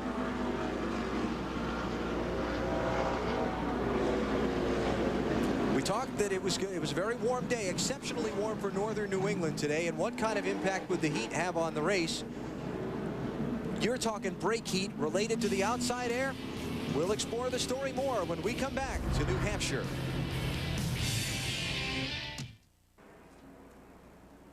Next weekend on TNT, our coverage of the race for the championship continues. Friday, it's Bud Pole qualifying from Pocono Raceway. CNN Sports Illustrated's the place at 3 Eastern time. Saturday, we'll have coverage of NASCAR Winston Cup final practice at noon Eastern. Then the ARCA race from Pocono, the Pepsi ARCA 200 at 1 Eastern time. And the Napa Auto Care 250 Busch Series race from Colorado Springs. That one's on NBC. It's the Pennsylvania 500 from Pocono for the Winston Cup Series next Sunday on TNT. And we're back at it. Green flag. All right. The first 19 cars chose not to pit to stay on the racetrack. 20 on back, stop, change tires. There's a jam up there. Got about a half dozen cars, a lap or more down to the inside, clogging up the way for the leaders. There's a change for second place. Jimmy Spencer by Dale Jarrett. And what you said earlier, Alan, about the outside temperature having something to do with the brakes is true, because the hotter it is outside, the hotter the temperature of the track's going to be. That air going inside the front nose of that car if the track is 130 degrees, you're basically getting 130-degree air going inside to cool the brakes. That's not much to cool the brake off. So if it were 10 or 15 degrees cooler today, maybe, but I'll tell you, Benson might not have had their problem. Something else that's a problem. If these guys are really tight, you're going to use a little bit more brake because you have to use the brake to set the nose to help you turn the car sometimes. So I'll tell you, the guys that are using less brake are guys that are on the top 5. Their cars are rolling through the corner good. They're not having to use the brake so much. Look at this log jam. Everybody trying to get around the lap car of Jason Leffler, the 01. Oh, and Junior's trying to get to the inside, but Bobby Labonte is there, and he's getting some heat from Hornaday in the back. He finally gets to the inside, or did he? Yes, he did. And Hornaday's trying to go by on the outside. Come on, Ron Hornaday, show him that outside groove will work. Oh, 3 wide. Oh, attaboy, Kenny. Way to back off the gas and let Ron save his life there. That was give and take. Lots of give from Kenny Schrader. Dale Jr. to 13th.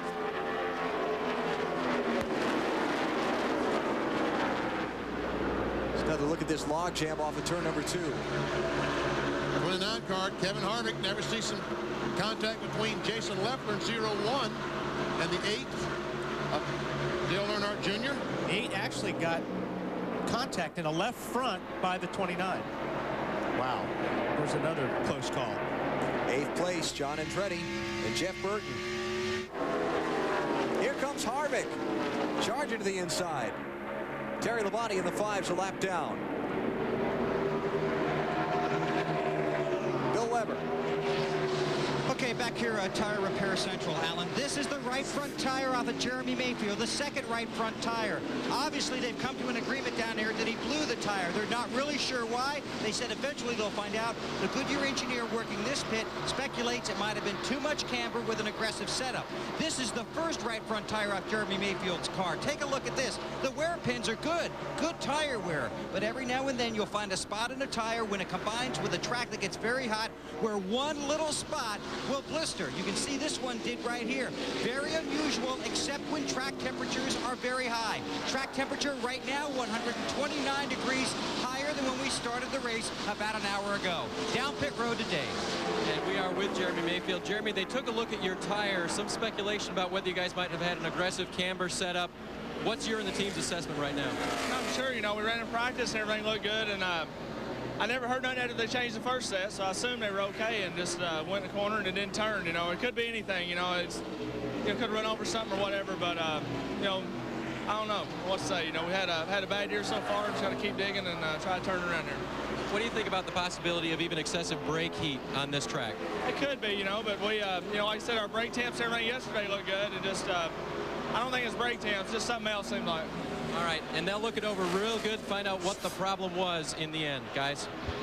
I talked to the Goodyear engineers this morning. They were concerned about the tires are not wearing. And, you know, when the tires wear, they cool. They were concerned about the tires not wearing and getting too hot and chunks pulling out of the tires. See, the air temperature's gone up 1 degree, but the track temperature's gone up a couple of degrees. That 129 number, that is abnormally high for a racing surface. Right now, it's overcast, which that's the greatest thing that's happened right now, because this racetrack is going to cool off a little bit as the clouds are over the sun. Second place back in front of gets back in front of Jimmy Spencer. So the two who are tied for the lead in the race for the championship are in the top 2 positions in the New England 300. You're watching NASCAR on TNT.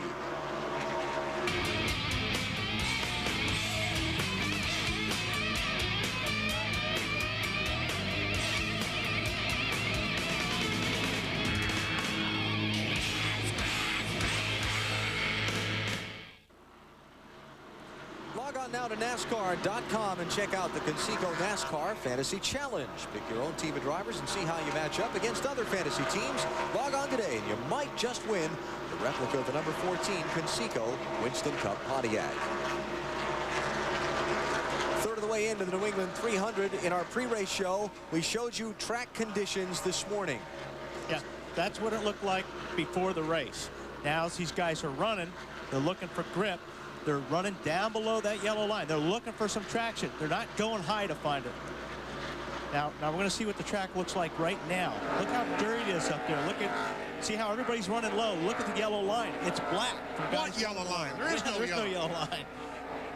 Usually the groove, these cars will move up the racetrack to find grip. This is really strange. They're moving down to find grip. And so all of this rubber building up on top of this surface means what to the driver besides the fact that he's moving down? Well, you can't run on it. There's no grip up there, especially when it starts glopping. You start getting these big strips of rubber. And when you hit that with the car, you hit it, and it just scoots the whole car up the racetrack. I think he made up another word on us. Globbing. That goes with grippier and grabbier? Yeah. Yeah. We're going to get the dictionary of Dallin back here. The heck with Webster's. But you knew what I was saying, didn't you? Yes, we understood. I think so. That's what's really scary is you two both understood. I think the glob is a large clump, right? Exactly. Believe me, it's scary to us, too. Jeff Gordon has not had anything scary about his day so far. He's been out in front for just about every lap of this race. There was only one lap he did not lead, and that's when the front runners came down pit road at lap 61, and Sterling Marlin stayed out for a lap to lead and get 5 championship bonus points. Other than that, it's been Gordon all the way. Dipping back in the field, watching the race for 9th, Jeff Burton in the 99 car in 9th, followed by Kevin Harvick in the 29. Then Jerry Nadeau and Todd Bodine.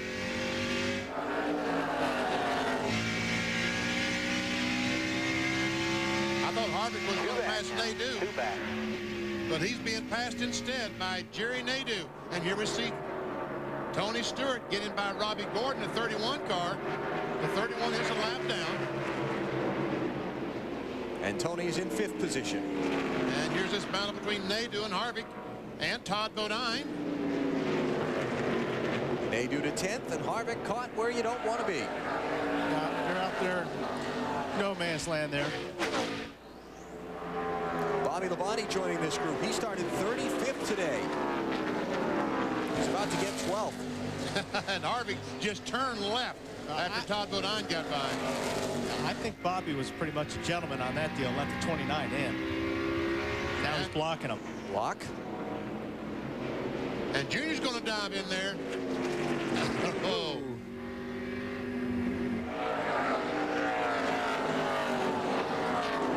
So Harvick's backing up. Let's mention that Elliott Sadler has come back onto the racetrack from the garage 103 laps down. Johnny Benson has also just come back onto the racetrack 52 laps down.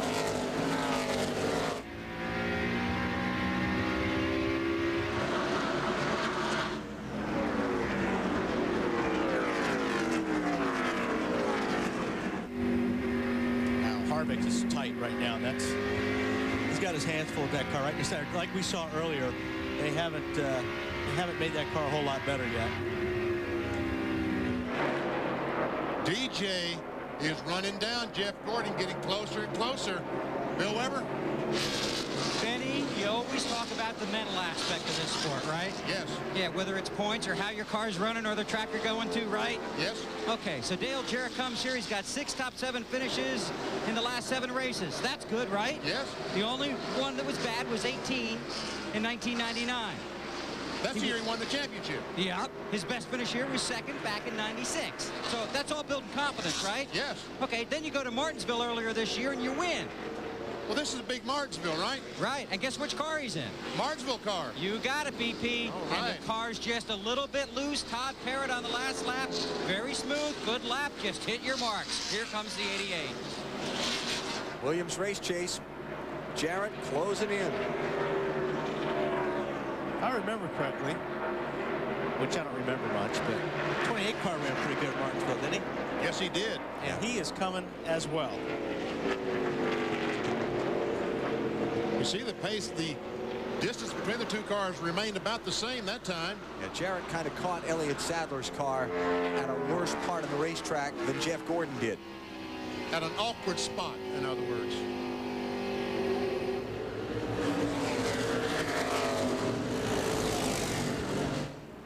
They're being so. I I can hear it. I mean, the motors are smooth. They're so smooth off the throttle on that thing. Let's see if we can listen to it getting off the corner.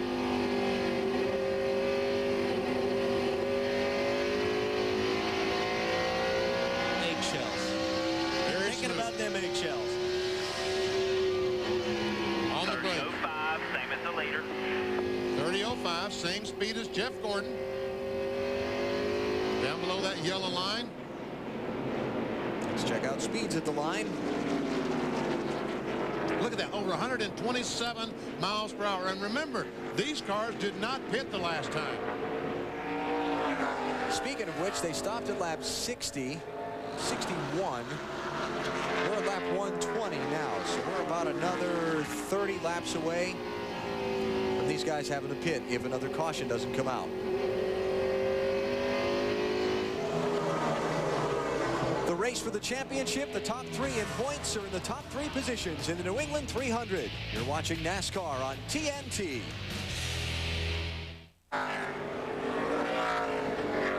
Back in New Hampshire, it's happened again. Dave Blaney in trouble in turn one. The third time in exactly the same picture. Three different cars, a Pontiac, a Ford, and a Dodge with a right front tire going flat on these guys. Now, I'm a driver, and I'm getting a little bit concerned. One happens, two happens, but I know that three cars have blown tires down, hit the wall, so that's going to start playing on all these guys' minds right now. Do you know that, though? Oh, yeah. Well, first of all, they've all crashed at the same place, so you know that. And usually you're asking the crew chief what's going on, and he'll say, hey, we're cutting down some right fronts. We got to make an adjustment to a right front tire pressure or be easy on the brakes, but they're going to let you know that there's a problem out there. If that's what happened, we're kind of jumping the gun a little bit. That looks like what happened. Let's take a look. Now, with the way the skid marks go up the racetrack, it'd be a pretty telltale sign. Sure looks that way. So Dave Blaney is the third driver to have problems. Johnny Benson and Jeremy Mayfield, the other two who went up the hill in the same way in turn number one. So the caution saves the leaders from having to make green flag pit stops. And at lap number 127, Just leave that one in here the they car. all come. I think you'll see four tires. I mean, I would take four tires, especially because it's under caution right now. Let's go to Marty. Ricky Rudd comes down pit road at 45 miles an hour. Very little conversation on that last run. The longer they ran, the better they got. The car started a little bit tight, but it got a little looser the longer he ran. They will take four tires, and they will make no adjustments on Ricky Rudd's car. Again, they are very good on long runs. In fact, they think they're better than their teammate, Dale Jarrett, on the long runs. Let's go to Bill Weber. Jeff Gordon on pit road, wedge adjustment to try and correct a push between turns 1 and 2. Long time on the left rear, long time. Gordon will lose the battle off pit road to the 18 and maybe even to the 20.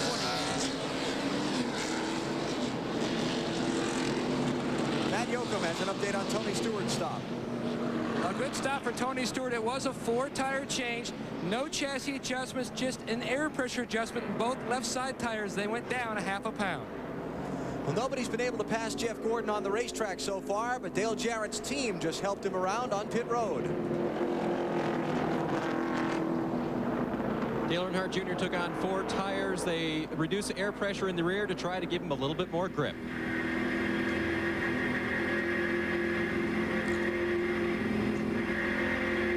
Let's check out the race off pit road.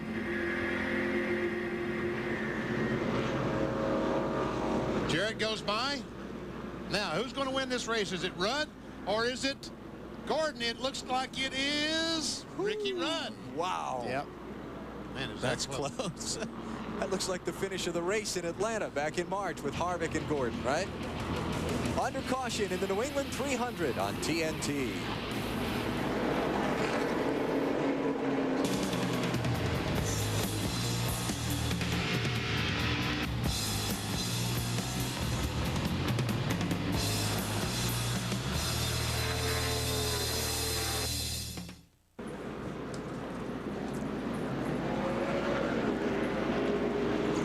Back at the New England 300, NASCAR on TNT, off of pit stops. Dale Jarrett is the new leader. See our pit summary. Jeff Gordon losing a couple spots. And actually, after reviewing that videotape, Gordon's been put up to 3rd and Steve Park back to 4th, which is correct as it should be. Right.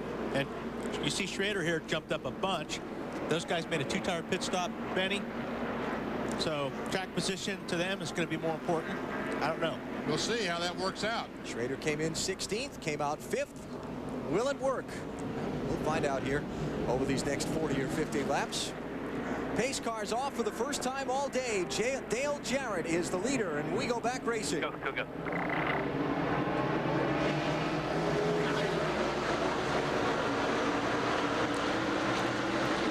2 front cars, 88-28 cleared that traffic, and that's a big advantage right now. They're going to put as much space as they can between them and that 24 car.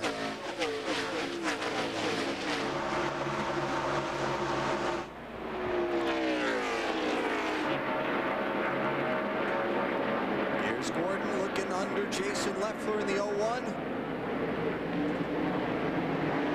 Passing flag being waved at Leffler to let him know the lead lap cars try to come through.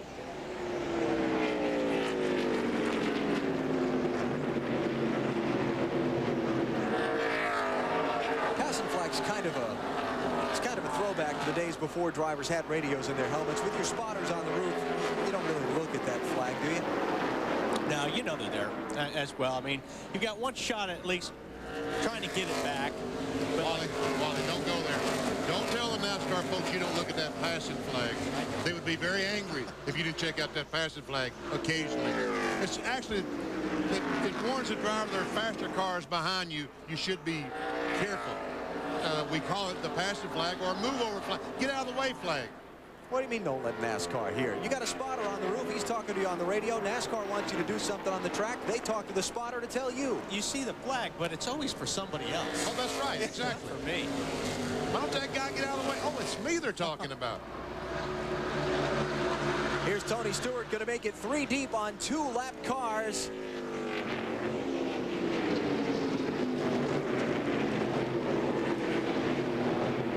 John Andretti's been able to get by the 36 car of Kenny Schrader.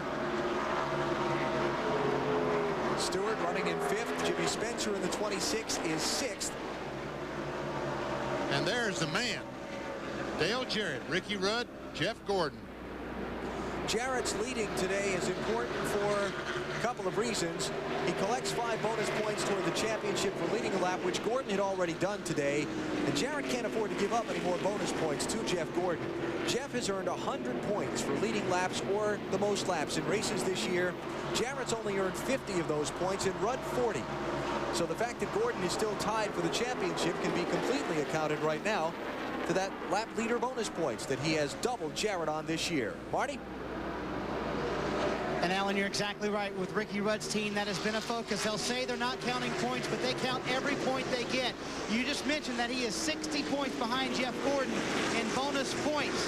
Now, that's a big disadvantage, so they are trying to not only lead a lap, but they want to try to lead the most laps in as many races as they can, because they would hate to get to October and be that far down in bonus points. So it's very critical for Ricky Rudd and his team. Big focus on leading laps and trying to lead the most laps. All right, here you go. Role-playing game for Benny and Wally. You're Robert Yates. You've got Dale Jarrett tied with Gordon for the championship. Ricky Rudd just 18 points behind. That's 4 finishing positions in this race. Jarrett's led a lap, collected 5 bonus points. Do you issue team orders to him to allow Rudd to lead a lap and collect those 5 bonus points? No. Yes. No. Yes. No, sir. Robert Yates will never do that. He'll let Ricky Rudd go out and earn those bonus points. I don't think so. Because you know what? It's going to come down to, it may need that 88 may need that favor from the 28, and that may be the difference between the championship at the end of the year. I'm not sure that Dale Jarrett's going to be able to do anything about it, because it looks like that Ricky Rudd might be a little bit faster than Dale Jarrett right now. 30-15, 05 behind you. Uh-huh. I'm telling you, Ricky, I've been watching him the whole race, and he has been good. A 1/10 of a second faster than Dale Jarrett that time. We do say this. While I agree with Benny that Robert Yates won't issue Jarrett team orders, the one thing these both drivers know is that their team orders in general are don't take each other out. If Rudd gets up there to challenge Jarrett for the lead, he will not fight him as hard as he might if it were Gordon. I agree with that. But Robert Yates is not going to be part of that decision. There's Robert Yates. The professor. I disagree. We'll see. I was talking to Robert this morning about if this situation goes down to Atlanta, which we all hope it does, and the 88-28 have a chance to win the championship, he said, I'm not going. Wait a minute. So what you're saying is you've based all this conversation on because you've got the inside scoop. Yeah. I've got to do homework. Attaboy, He knew DP. the answer. Yeah, well. No, I walked up to talk to Robert, and I looked over at BP, and he went, no, come back later. I don't think BP asked him that question, so I'll give him that much. But I did ask him what would happen if it boiled down to Atlanta on these two cars, and he said, I'm not going, and I'm turning off my cell phone. Flat, 30-25 on the 24. All right, that means they're driving. What he's telling him, you two guys are much faster than the 24. It's you and the 28, talking about Dale Jarrett. Fourth place, Steve Park in the 1, Tony Stewart in the 20.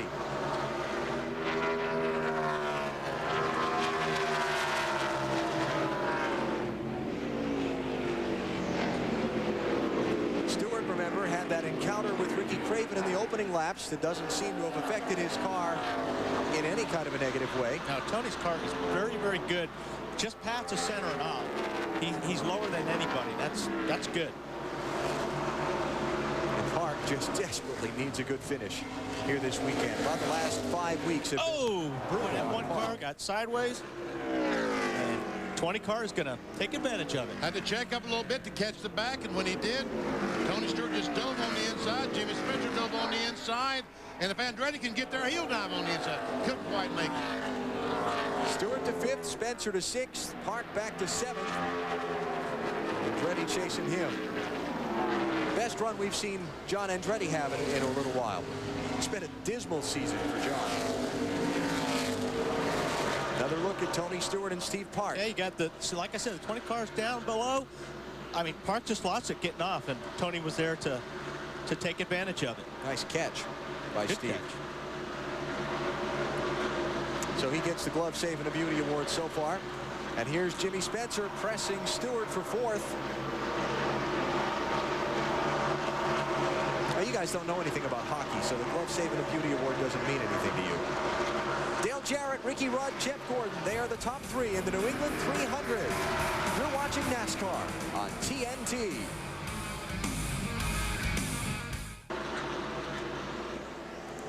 No change atop the leaderboard in the New England 300. Dale Jarrett, Ricky Rudd, and Jeff Gordon are still the top 3. And as Jarrett comes off of turn 4 this time, he'll see crossed flags. The signal from the starter stand. We are halfway home in today's race.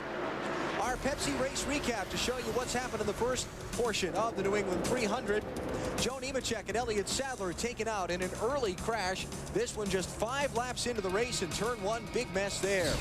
Rusty Wallace exited the race early. Engine failure for the 4th place man in the championship, just 13 laps in.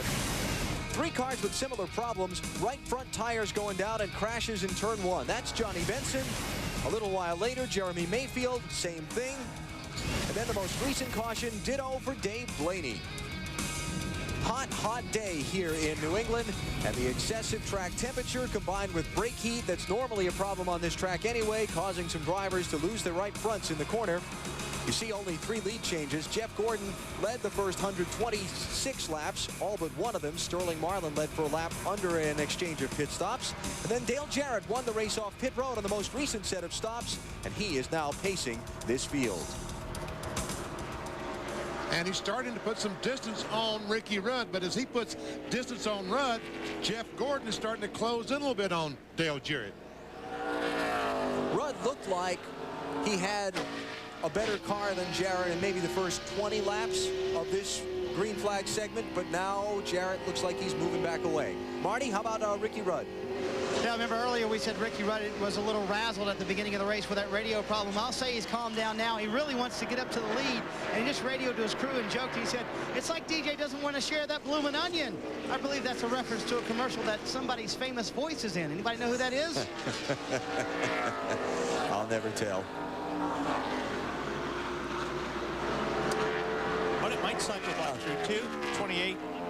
I think they said earlier they were better on very long runs. So we might see the 28 be a little bit better than both these guys when it gets down to it. Oh, we got Ward Burton going around. Turn 2. Keep it up there, keep it up there, keep it high.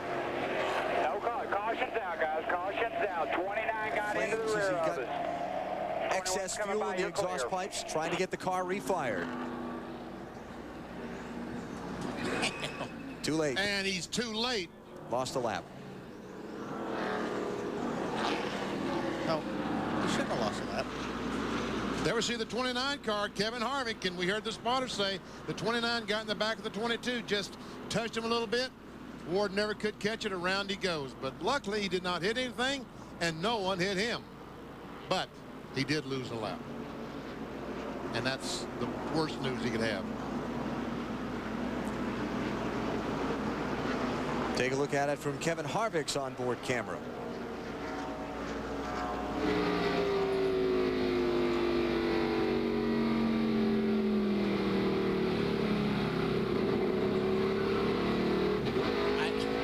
I don't understand that one. Any law enforcement officer would cite you for an accident from behind. You would be at fault. Harvick on pit road along with all the other leaders. Stops at lap 155. Matt?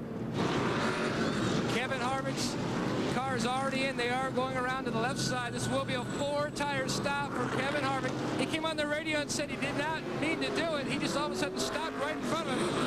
As Harvick is down and away to Bill Weber. Jeff Burton's on pit road. It's been an adventure all day. That time it was a chassis adjustment and 4 tires. An all drag race. Michael Waltrip off of pit road, but they had an alternator problem earlier. Jeff brushed the wall, may have bent a wheel, had a vibration. That was just before the previous caution.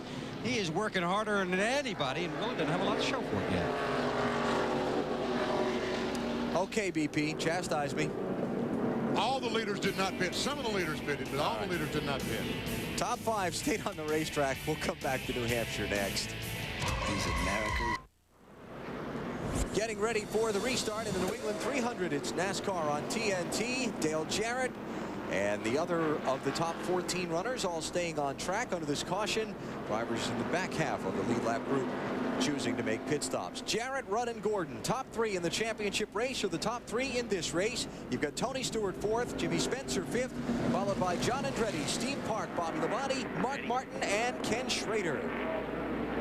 Go, go.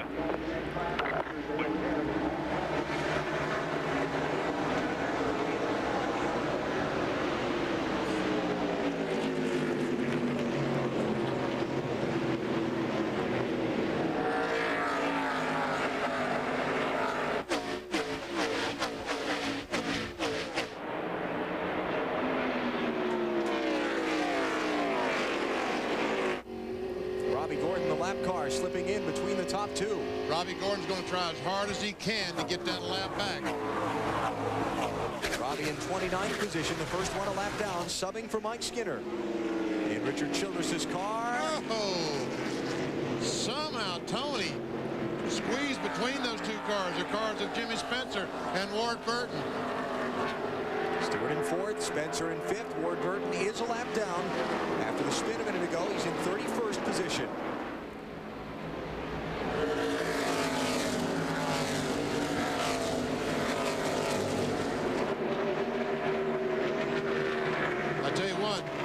We've seen 3 flat tires today.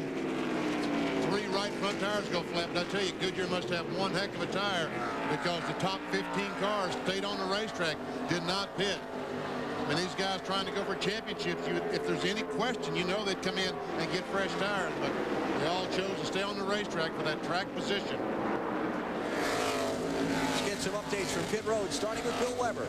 And let's start with the leader, Dale Jarrett. Made a chassis adjustment last time they pitted. Of course, they didn't come in under this most recent caution, was just a little bit loose. They used wedge to tighten him up. Dale Jarrett is running extremely well. I talked to his crew chief, Todd Parrott, this morning in the garage. He said we were good, but probably not as good as maybe the 28, or a lot of people thought the 10.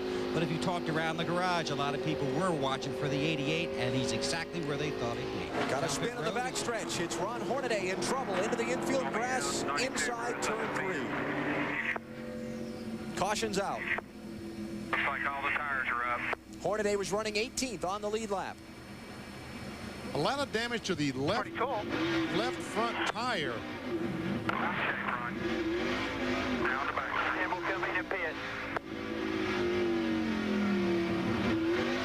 He's on the road course part of the track that's inside the oval. I got 4 tires, fuel, fix whatever damage we got to fix. So the motorcycles and the sports cars and go-karts run here at New Hampshire. What happened to Ron Hornaday? Oh, I see. He brushes the wall on the backstretch. He climbs the wall. Whoa! Oh, my goodness gracious. Stacy Compton, the other car involved. I didn't think you could do that. Man, oh, look at Mike Wallace just barely miss him as he goes across. I didn't even realize he had damage to the right side.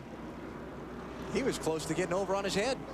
Man, upside down. He just got squeezed up on that wall, and it just caught just enough for him to drive up the side of that wall. Joey Chitwood style right there. Everybody did a good job, too, to get through that. And that is Mike Wallace in the 7 car. Yeah, that is unbelievable. We have an onboard camera with Ron Hornaday. This ought to be fun. Yeah. Yeah, talk about 18 degrees banking on the racetrack. There he goes by the 45 car, Kyle Petty. Now listen to this and watch.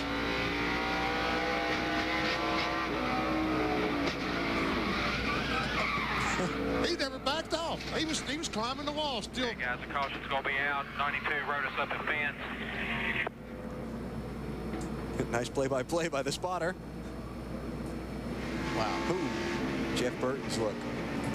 Hornaday on pit road getting some repairs made to A.J. Foyt's Pontiac. We're back to New Hampshire after this. Still under caution here at New Hampshire International Speedway. The evidence is in. Watch the skid marks. Up, up, and away. Oh, man, unbelievable. It's not that ugly. I mean, I've seen you do that on the way back to the hotel in the rental car. Oh, no. Watch this, the green car on the outside. Hornaday up on that wall. He doesn't back off. He just keeps nailing that thing and climbs the wall. Finally, he has no choice but back off. Back to the restart in just a minute in New Hampshire.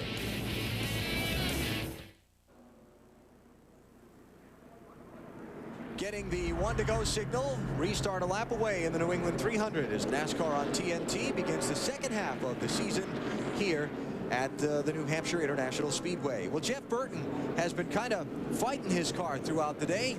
We've had a microphone on his crew chief, Frankie Stoddard. Here's their most recent conversation under this caution.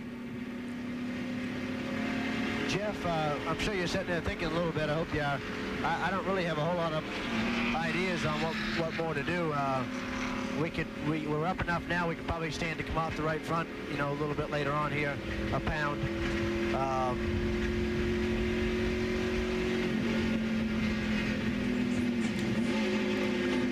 Well, obviously they're concerned, and that they obviously Frankie went up on that right front tire. Hopefully keep the air in it, keep it from blowing. So, you know, these guys are watching that close.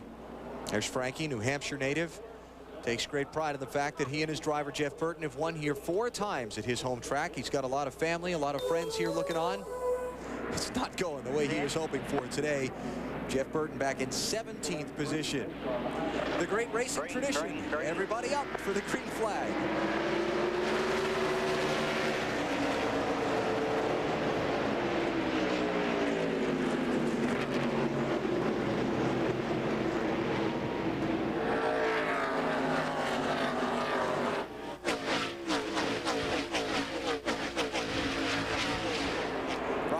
With kind of a bold move there at the restart. Well, he changed some tires on this last caution flag. He wants to get up there and see if he can race with these guys, and I don't think he can because he's getting awfully loose off turn 4. Jeff Gordon's going to dive to the inside and put him back behind him. So now he's got to pass 3 of the fastest cars on the speedway. Doesn't look like he can do it today. And NASCAR just asking the inspector in charge of Robbie Gordon's pit to go have a discussion with the crew chief and ask him what that was all about. Gordon racing Kevin LePage for 29th position. LePage in the 4 car. They're both a lap down.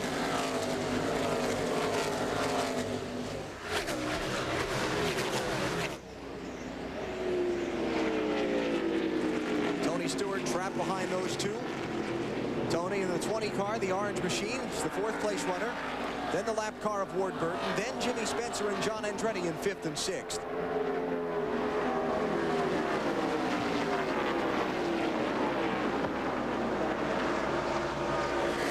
Ron Hornaday has just taken his car to the garage. Repairs obviously needed after that wild ride we saw a minute ago. Jeremy Mayfield has just come back from the garage after the crash damage from his accident earlier. Never see Jeremy on the apron of the Speedway. Mayfield with the right front down on his car into the wall at lap 91. There's Jeremy trying to check it all out, get it back up to speed. Left front tire looked a little low, didn't it? Real low right there. It's unbelievable how low they run in the air pressure in the left side tires, especially the left front. All right, here we go again. Remember in this last run after the restart, when Dale Jarrett took the lead on the pit stops off of Jeff Gordon, in the early laps of the run, Ricky Rudd was close to Dale Jarrett. The farther they ran, the farther away from Rudd Jarrett got. Rudd needs those 5 bonus points for the championship. How hard is he going to press the issue now? I'm the 28. I'm going to press him pretty hard. Well, yeah, I think he's going to try as hard as he can. I think if he gets up there and really starts touching the back bumper and Jarrett can look up and see him right behind him and he makes a move to the inside, Jarrett might let him go by. But we see right now, Jarrett that time got off turn 2 and put about a 2 or 3 car length advantage on the 28 car. On the other side of the coin, there are 5 bonus points at stake for the driver who leads the most laps. Jeff Gordon has led 126. Dale Jarrett has only led 40, now 8 laps. So he needs to stay out in front as long as he can. As we look at the Williams race chase, Marty can add more for us on Ricky Rudd. Well, and guys, remember earlier we said Ricky is better on the longer runs. The reason that he fell back from his teammate when that last run started is because he's not very good when the run starts. But again, very good on the longer runs. And as we mentioned, they think that they're better than their teammate Dale Jarrett on the longer runs. Their strategy right now is to wear him down. They think they eventually will pass him. But right now, the 28, those last couple laps there looks like he's lower than the 88. And that's a good thing. Over the last 2 months, no one has scored more championship points than Ricky Rudd. In fact, he's far outpointed Dale Jarrett and put a good distance on Jeff Gordon. That's over the last 2 months, 9 races.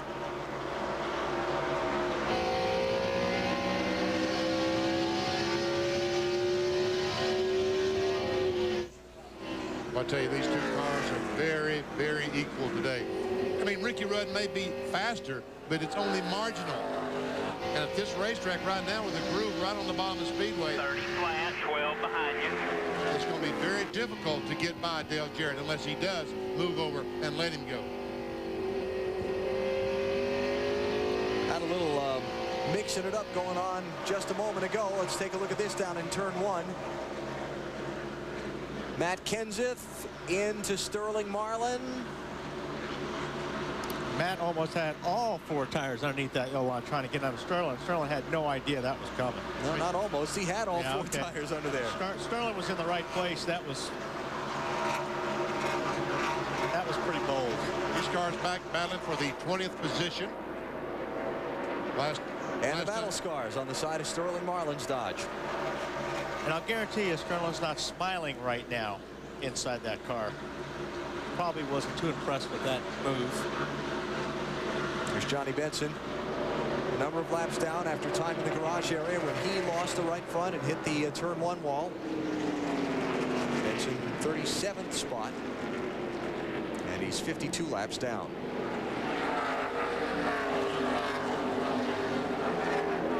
Michael Waltrip just behind Benson. He's running in 25th. He's actually racing Sterling Marlin for that position for the 24th spot. And we look from these drivers over to the leader. Dale Jarrett is about a half a lap from that race. So in just those few laps since the restart, he's gotten away.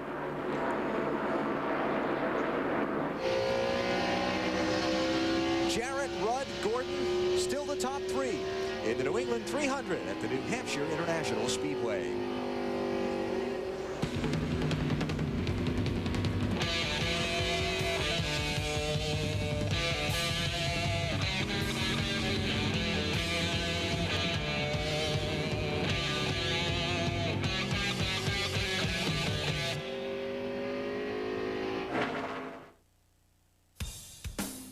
The New England 300 on TNT, brought to you by Subway, showing the world how great a fresh-made sandwich can taste. Subway, eat fresh. By Napa Auto Parts, we keep America running. By Chevy Trucks, the most dependable, longest-lasting trucks on the road. And by the motor oil that provides the most protection. Castrol GTX. Drive hard.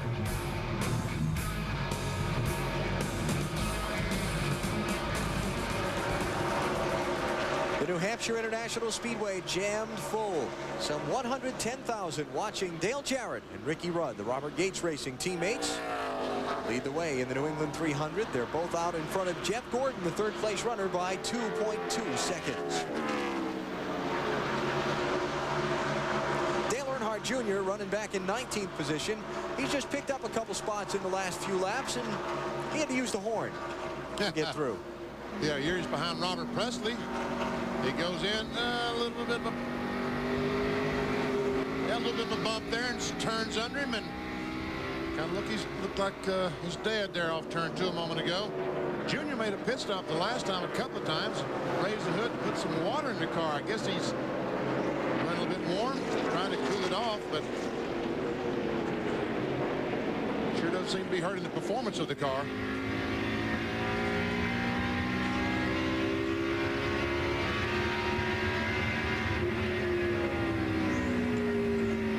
Ron Hornaday has taken his car to the garage after that wild ride up the backstretch wall. Literally, we saw a little earlier. Let's hear from him with Dave. And Alan, Ron just said to me, had to be a cool ride, but that's not the way you want today to go, was it? No, this Conseco Pontiac's been good, and we finally got the car to work out there. The rubber's getting pretty bad on the bottom.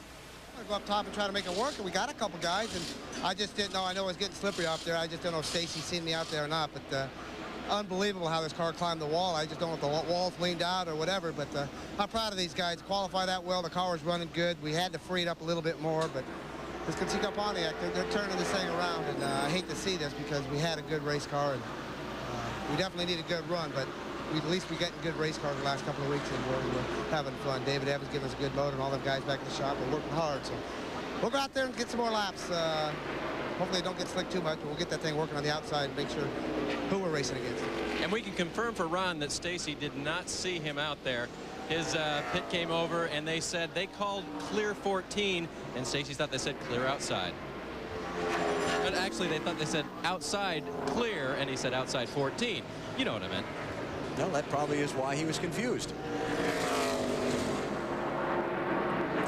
Ricky Rudd still dogging Dale Jarrett, not able to get by. Rudd still has not led a lap today.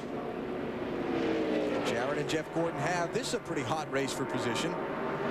8th, 9th, 10th. Bobby Labonte, Todd Bodine, and Jerry Nadeau, respectively. And those two cars behind them, Kevin LePage, the 4, Ward Burton in the 22.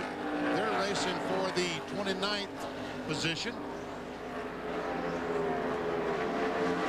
For a guy who was really looking down this morning and had no idea what to do to his car for today's race, Todd Bodine's had a very solid run. He's in 8th place. And I mean, he said to me, I said, so how's your car? He said, not very good. And I said, so what are you going to do for it? He said, I have no idea. We'll probably change everything. Well, right now he's better than 35 of the other cars. I ran back into Todd about an hour later this morning. He was pacing the garage.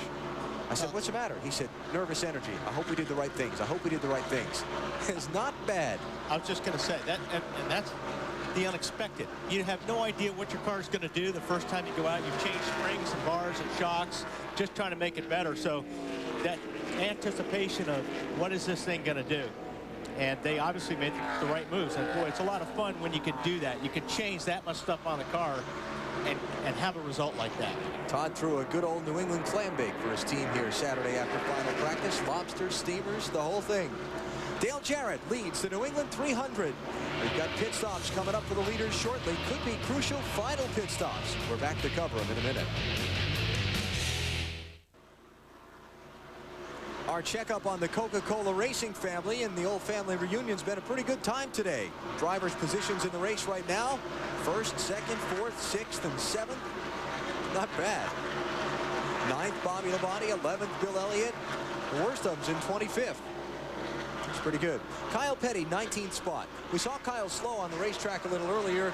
Looked like he'd got up out of the groove, got all that marble-ish rubber on his tires, got back down in it, cleaned it off, and kept on charging. He's back up to 19th. Dave, how about more on Kyle Petty's day? Alan, I just checked with his crew chief, Chris Hussey, and I asked him if that damage was hurting him at all on the track, and he said, no, just a little bit. So really, Kyle's battling the same thing everyone else is, a little bit tight in the corners, but otherwise, he's running okay. Of course, Kyle Petty making his first race here in New Hampshire since his son Adam was killed here a year ago, May. I just cannot even begin to imagine the emotions the man went through coming into the gates here Thursday night, Friday, and competing on the racetrack. Can't even begin to fathom. Here this weekend because he felt like this is what Adam would want him to do. And probably this is the best time he's had all weekend. In the race car, 100% concentration on what it is he's here to accomplish.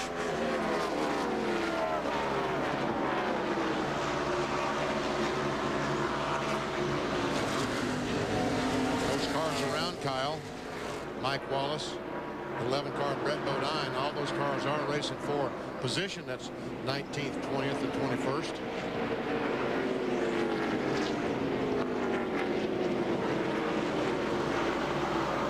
As we move back to the leaders, pit stops are going to start to happen here pretty shortly for Dale Jarrett and Ricky Rudd and Jeff Gordon. You know, I'm just shocked that the rubber has not come off. We haven't had more buildup. We talked about this track surface, but it doesn't seem to hurt the progress of these cars one bit. They're actually running faster now than they have all race long. 2/3 of the way through the race. Let's take you through the field. Dale Jarrett, your leaders, led 75 laps today. He got the lead on a set of caution flag pit stops at lap 127 from Jeff Gordon, who had led the race up to that point. Ricky Rudd, 18 points behind Jarrett and Gordon in the championship coming in, started 14th. Very solidly in second place. Jeff Gordon led 126 of the first 127 laps of this race. The only one he didn't lead was when he made a pit stop at lap 61, and Sterling Marlin stayed on the racetrack for a lap. That was until Jarrett took the lead away from him on the set of pit stops. The 90 car in front of him is 2 laps down. Talking about Hut Strickland. There's Tony Stewart, the 4th place car. About 4 3/4 seconds behind the leader, Dale Jarrett. Started 25th, up to 4th. Got a new 5th place runner. John Andretti and Jimmy Spencer have just changed hands. As we look back from Stewart, there's the interval to Andretti and Richard Petty's Dodge. Good run for Andretti. We see he started 17th. So needed. They've had such a tough season with that team. Jimmy Spencer had the top 5 finish at Chicagoland last Sunday. Little momentum for Travis Carter's team. Spencer's up to 6th. We've got Steve Park in 7th.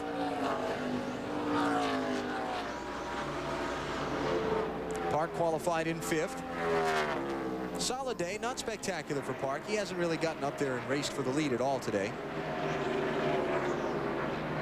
Todd Bodine, we talked about Todd a few minutes ago. He's in 8th. Todd's frets over his car this morning and making the right calls. He and crew chief Larry Carter, obviously, to put the chassis set up under the car that the track conditions were looking for.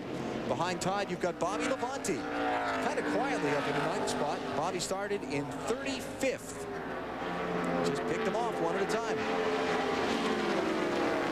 Behind Bob Labonte is Jerry Nadeau, 25 car, who started way back. He's worked his way up to the 10th position.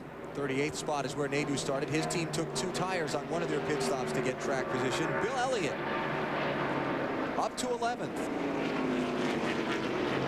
About where he's been all day. Started in 12th place, hasn't moved forward, hasn't dropped back. And Bill Elliott, I think the car is a little closer this week than it has been all season long. They had a pretty competitive race car today. Mark Martin started on the front row. In 2nd place, he's back to 12th. Then Casey Atwood, the other Ray Evernham Dodge, started 27th. Casey up to 13th place. Casey with previous experience on this track in the NASCAR Busch Series. This may be somewhat of an advantage for the rookie driver this year. Place race he's very familiar with. There's Ken Schrader. His team took the 2 tires on a pit stop a while back that got him up to 5th position. He's dropped back to 14th. Behind Schrader, you've got Kevin Harvick, fresh off his 3 a.m. arrival from his Busch Series win last night in St. Louis. We saw Kevin up a little farther in the race, and he dropped back a little bit, sort of settled into the middle here. 15th. Ricky Craven, the New England native, is next in line. Craven in 16th place on the lead lap. There he is in the Tide Ride. Craven getting a contract extension from team owner Cal Wells, announced here this week. Craven to be back behind the wheel of this car in 2002. And what a story Ricky Craven is. Out of the sport for basically 2 years. Couldn't get anybody to hire him. They thought he was damaged goods after a crash at Texas in '98. Cal Wells hired him, and it's paid off nicely for them. There's a 99 car. Jeff Burton currently in the 17th position, racing with Dale Earnhardt Jr. The 8 car right behind. Looks like Jr. might be a little quicker right now.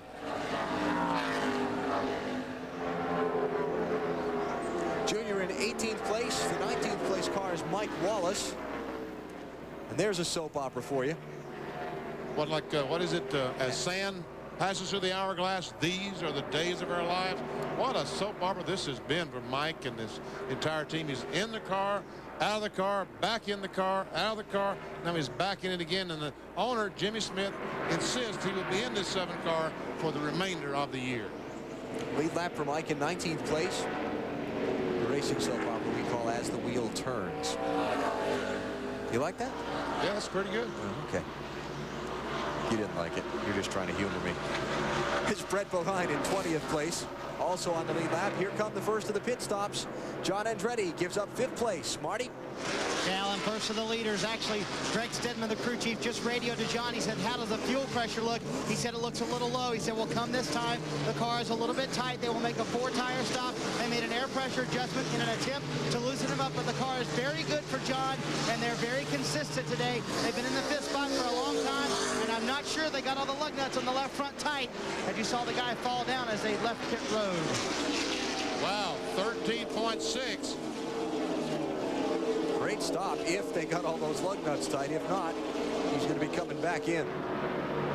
Ron Hornaday rejoins the race after the time behind the wall for repairs from his wild ride down the backstretch. When will the leaders stop? Jarrett and Rudd.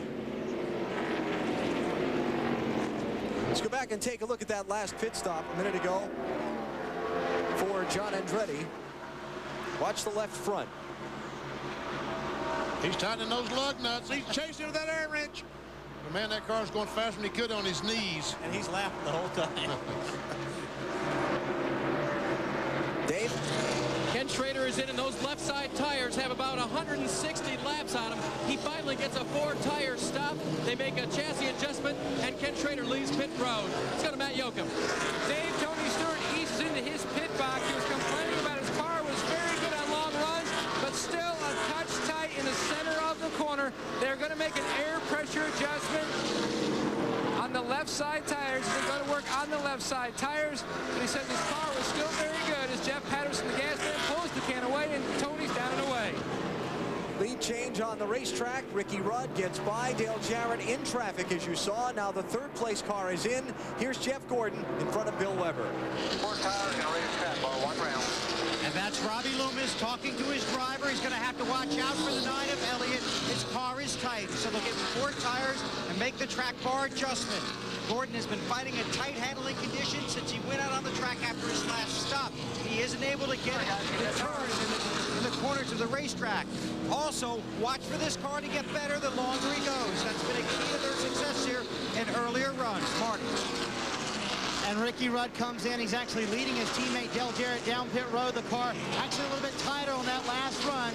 They were going to make an air pressure adjustment. That was the planned adjustment coming in. They haven't made an adjustment all day long, and this will be a 4-tire stop for Ricky Rudd. Mike McSwain, the crew chief, said packet fuel, and the jackman falls down as he comes around. That will cost Ricky Rudd. Let's go to Bill Weber, who's in Dale Jarrett's pits. Well, just an outstanding 4-tire stop and fuel. The 88 lanes for 28. His teammate right behind him. Dale Jarrett hasn't said a word that I've heard in about 90 laps. Amazing concentration and a great car, Matt.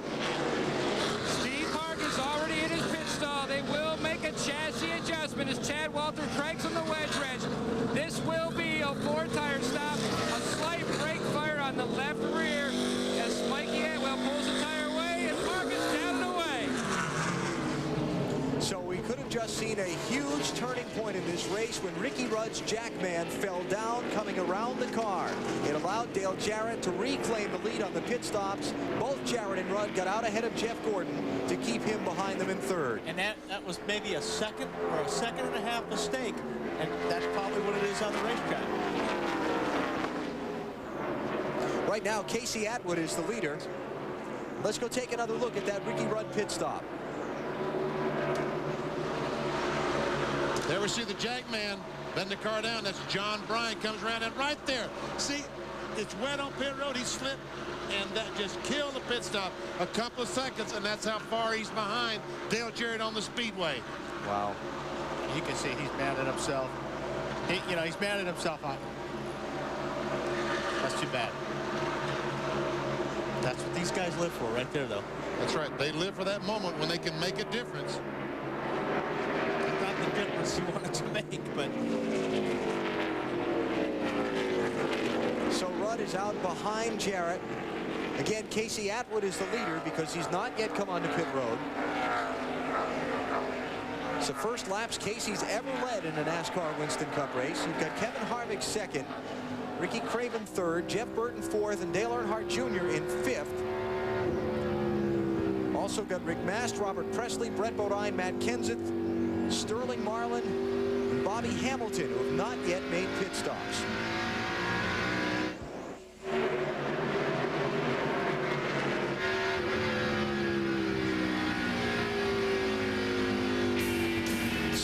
Laps to go in the New England 300. You're watching NASCAR on TNT.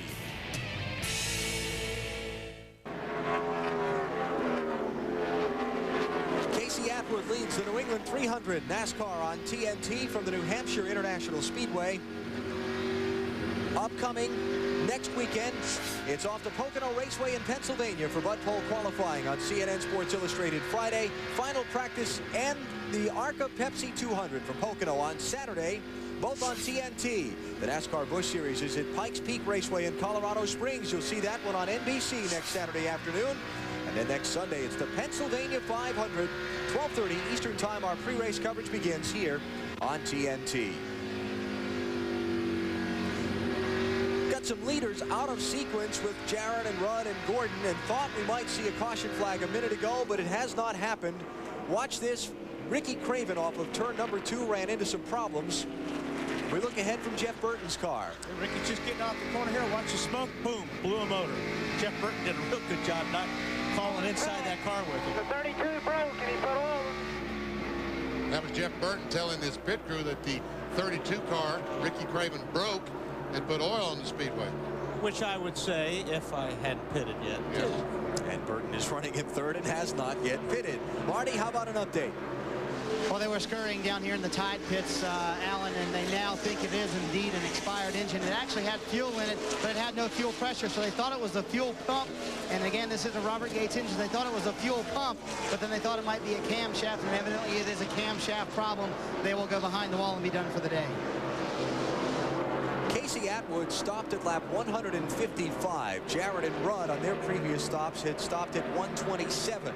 So it's going to be about lap 245 before Atwood needs to come in and make a pit stop. Meantime, Rudd by Jarrett. That could be the pass for the race, because all these other cars are going to have to pit unless, trust me, the 28, 88, 24, you've seen them on pit road for the last time unless something happens to their cars.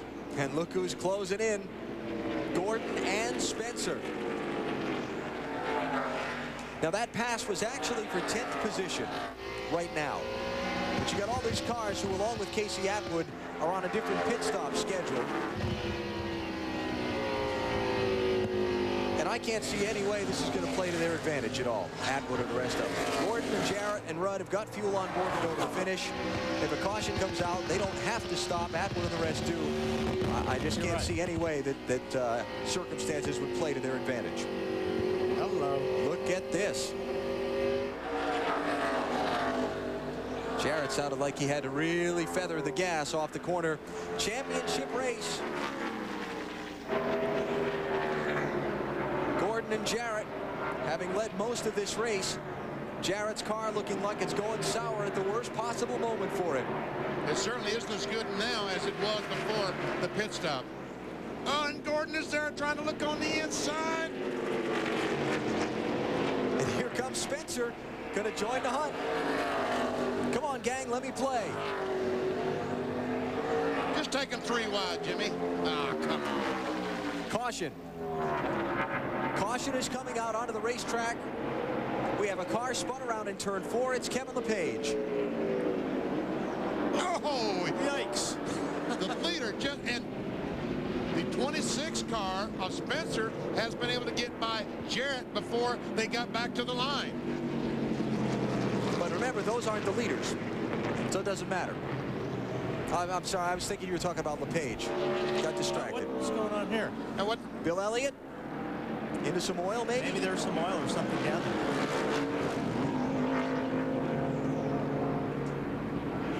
Kevin Harvick is the leader. While we were watching Rudd and Jarrett, Casey Atwood made his pit stop under the green flag. So Harvick is actually the leader.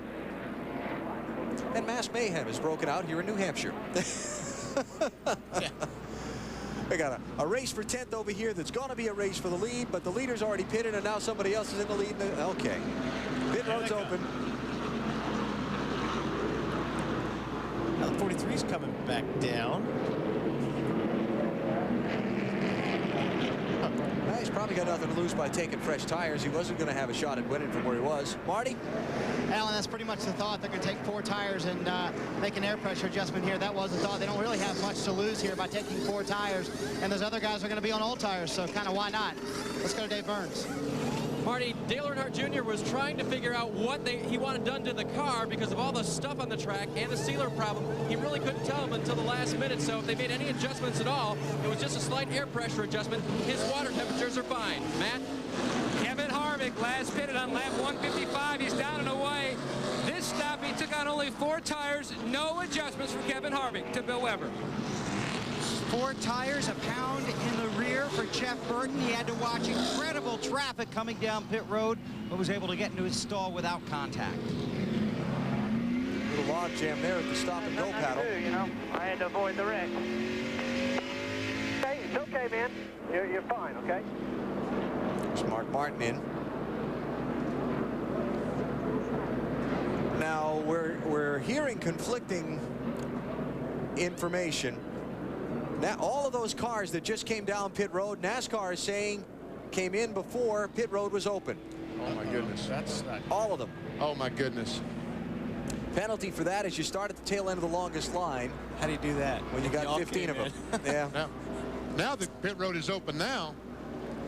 And if you're not familiar with it, the rule is the pace car has to lead the field past the opening of pit road to open it. Pit road, the gate, it's almost like when the caution comes out, there's a gate closed across the front of pit road until the pace car leads the field past it. So these cars are legal. Right. They don't have to pay the fine. I can't believe that the pace car had not passed pit road a moment ago. I can't hardly believe that.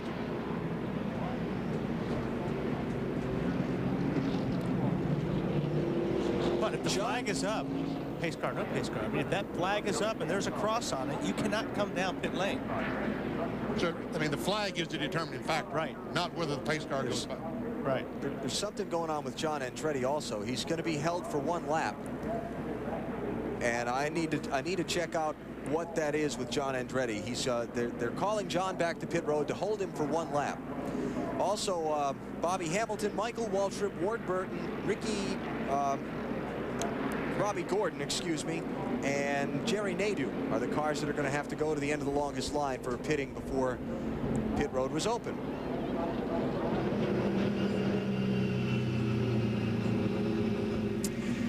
All right, let's take a break here. We'll figure out what's going on with John Andretti and come back for the finish of the New England 300.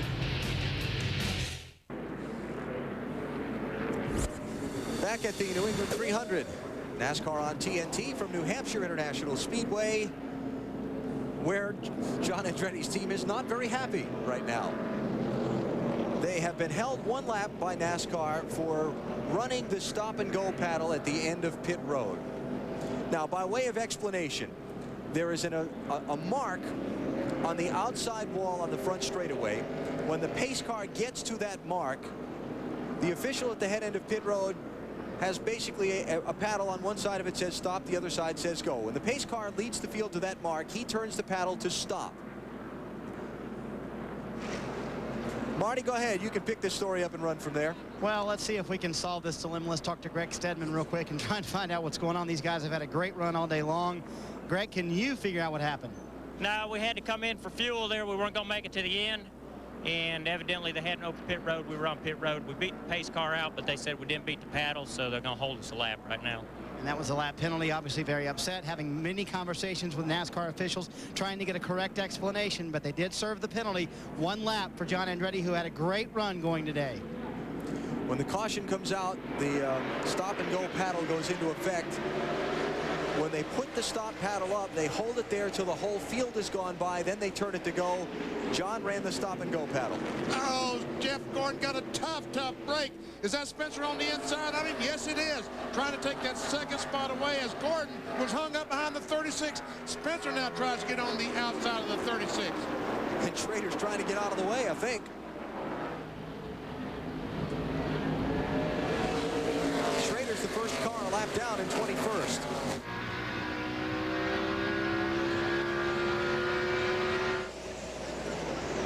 And he gets on the inside of the 36 car. Now Gordon gets by. Oh, Bobby Labonte spins in turn 1. Everybody scattering. No caution yet. Oh, that's a genuine mess down there. Caution, keep coming. No caution. It's clear. No caution. Keep digging. Labonte was 7th last lap by. Did a flying 360, kept going. This is 2nd place. Gordon putting pressure on Spencer. Here he comes. Still there. Still there. Corner. Corner. Still there. Still there. Still there. Richard Boston. Richard Boston talking to daughter of Jimmy Spencer. And Spencer I'm sorry about to lose another spot to Jared. Casey Atwood, the 19 car. Oh, and he just dives down, tries to get the inside to block Tony Stewart in the 20 car. Talking about the 26 of Spencer. The 19 car, he made that pit stop on the green. He now is 1 lap down in 21st position. Talking about Casey Atwood.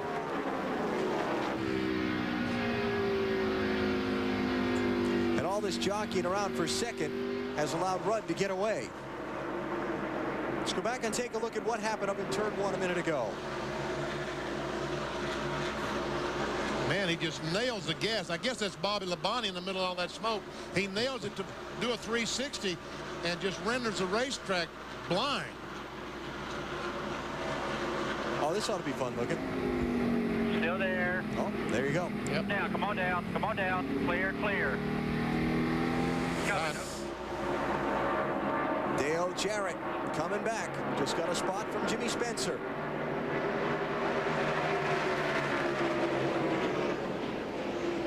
Jarrett to 3rd, Spencer 4th, Stewart 5th in the 20 car, the orange machine. Casey Atwood in the 19 is a lap down. 55 laps to go.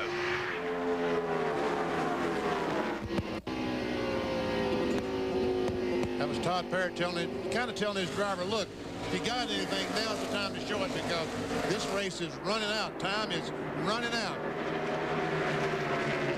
Michael Waltrip has been on and off pit road serving a penalty. Robert Presley's got troubles. Got a left front tire down. Coming inside. Low, low, low, low. All right.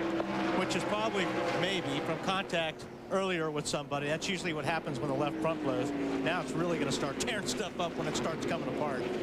It's too bad that Robert could not have made the entrance to pit road and got down and changed the left front tire because it's going to tear some stuff up before he gets back.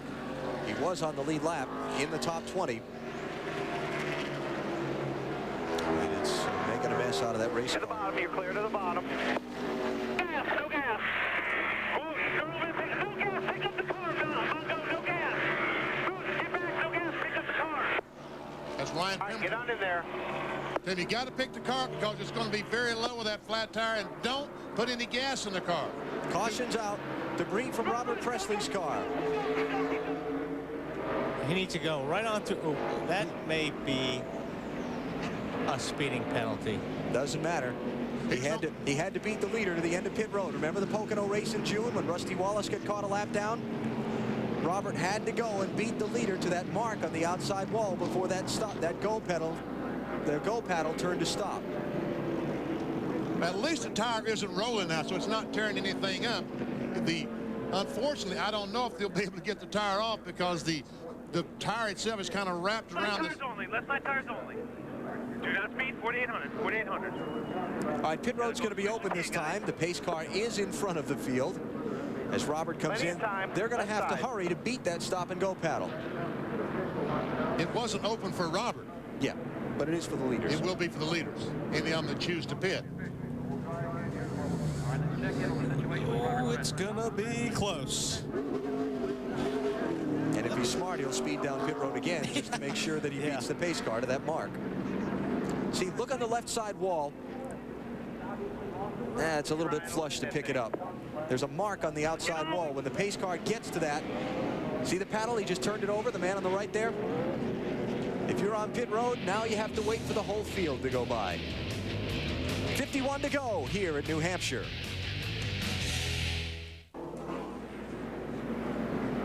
Continuing to clean up the New Hampshire International Speedway after Robert Presley cut down a tire and shed debris around the racetrack. That's Presley in the yellow car leaving pit road, and the cleanup trucks continuing to pick up the little bits that he dropped all the way around this mile oval. Now, we were talking about that line right there. That is the line at which, when the pace car gets to that point, the go paddle becomes the stop paddle. And there's the official who's in charge. His job, when the pace car gets to that point, is to turn that paddle to stop. And if you're coming down pit road, you have to stop and wait there until the entire field goes by.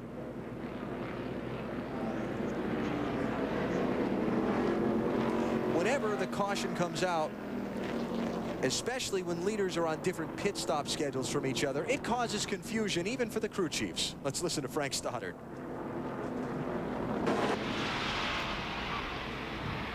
Keep digging. Come back to the caution. Come back to no caution. No caution, Jeff. No caution.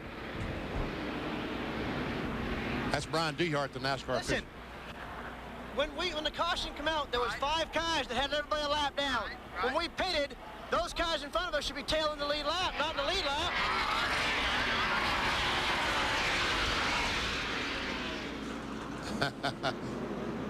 But I think there's Frankie is climbing back up on that box. But I think that the 28, the 24, and the 88, I think they were far enough ahead of the 19, the 29, those cars that were on the racetrack. They're able to get in there, change 4 tires, and still be on the lead lap. I don't think these cars ever were lapped. No, I agree, Benny. I don't think they were ever lapped, and it was close. But if you're Frankie, you're going to argue that. Yeah. I mean, that's a good thing to argue. Years ago, when scoring was done by hand, it was easy to argue, especially when the caution came out in the middle of a set of pit stops. So with the electronic transponders that each car is equipped with and the computerized scoring that's done in today's racing, it'd be pretty hard to mess things up. As long as you get the pace car out in front of the right lead car, it'd be pretty hard to mess it up. This pickup better hurry because he's going to be on the outside pole if he isn't careful because they're throwing the green flag. Rudd is the leader. Casey Atwood in the red Dodge, the first car, a lap or more down to his inside. Atwood in 21st place. See, Schrader cut Jeff Gordon a break that time and let him in between the 19 car and himself. That was a good move by Jeff. Remember, last time he tried running the outside and Spencer snuck in there. So Jeff figures, hey, I'm going to get low and I'm going to get on this guy's tail, move out of the way a little bit. Or maybe he'll give me a little slack. This race has got kind of intense. Last 30, 45 minutes. All this stuff happening. This thing is very intense right now because that 20 car of Tony Stewart has spent the entire race trying to get up and race with these guys. But right now he's only a second and a quarter behind, so he's in position to see what he has. Rudd leads, Gordon is second, Jarrett is third, There's Stewart in fourth. Jimmy Spencer, the white and blue car, still runs in fifth place.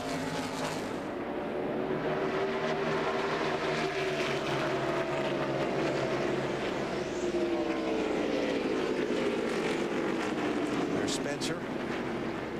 Buckshot Jones racing up there among the leaders a minute ago, though a couple of laps down in 26th place. Watch this. Does a good job to save the cars. Elliott goes on the inside. Spencer goes on the outside. Steve Park.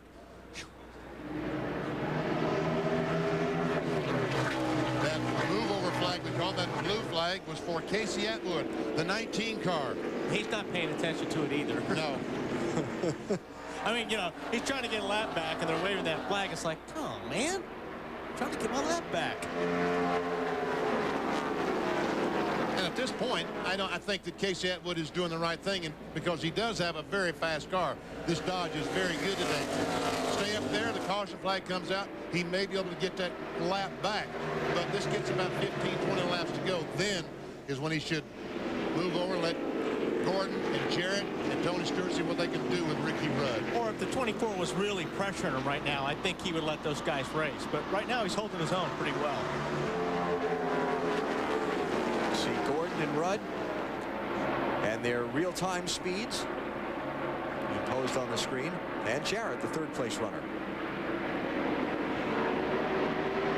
These cars will probably just about mirror each other. Bill Weber. Just watching some of the leaders on the track, Alan. First, the 24 car, Jeff Gordon. He definitely hit a huge piece of debris off the 77 car. In fact, it was so big, Dale Jarrett got on his radio and said he saw Gordon hit it. He went by the front of his pit stall twice under caution. They looked at the tires, said everything looks okay, might have a little right front damage. His car is much better since they last pitted. Another guy that is getting stronger is Jarrett himself, and here's why. It takes his tires 15 to 20 green flag laps to come in. The caution after they put those tires on was perfectly timed. They didn't pit. It basically gave them a set of scuffed tires. I talked to crew chief Todd Parrott. He said this is an excellent opportunity for us. They believe they will get stronger as the laps wind down. We'll watch them chase the leaders. Check out our telemetry.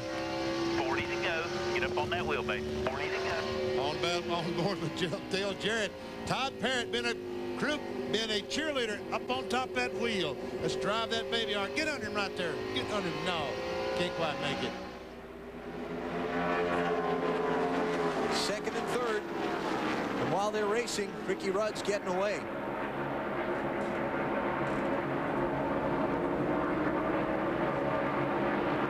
Bud Strickland, the 90 car, has blown the engine. He has taken it to the garage area as we check out the fastest speed. It was Ricky Rudd. Kevin Harvick had the third fastest speed. 9/10 of a second in just these few laps after the restart that Rudd has put on Gordon and Jarrett. I'll tell you, this race for the championship, 3 drivers coming into the event today, 2 tied for the point lead, 1 just 18 points back. And they've been the 3 dominant players all day. All day long. Most of the day. Well, see, I told Bill Weber at the very start of the show in a pre-race, I talked to all these guys. There's one thing on their minds, trying to win the race. Benny? Yes? Are you getting back on this again? Yes. I mean, hey, Bill, is this living proof or what? All 3 of these cars have been up front all day long. But, Benny, if one of those guys was to fall out, the first thing the driver would say was, man, we sure lost a lot of points today. He doesn't say we lost the race. He says we lost the points. Yeah, that's once his race is over. I don't know. I may be with you on this one, BP. Get the most points by winning the race. We're down to 37 laps to go. It is Ricky Rudd leading Jeff Gordon and Dale Jarrett in the New England 300 at New Hampshire.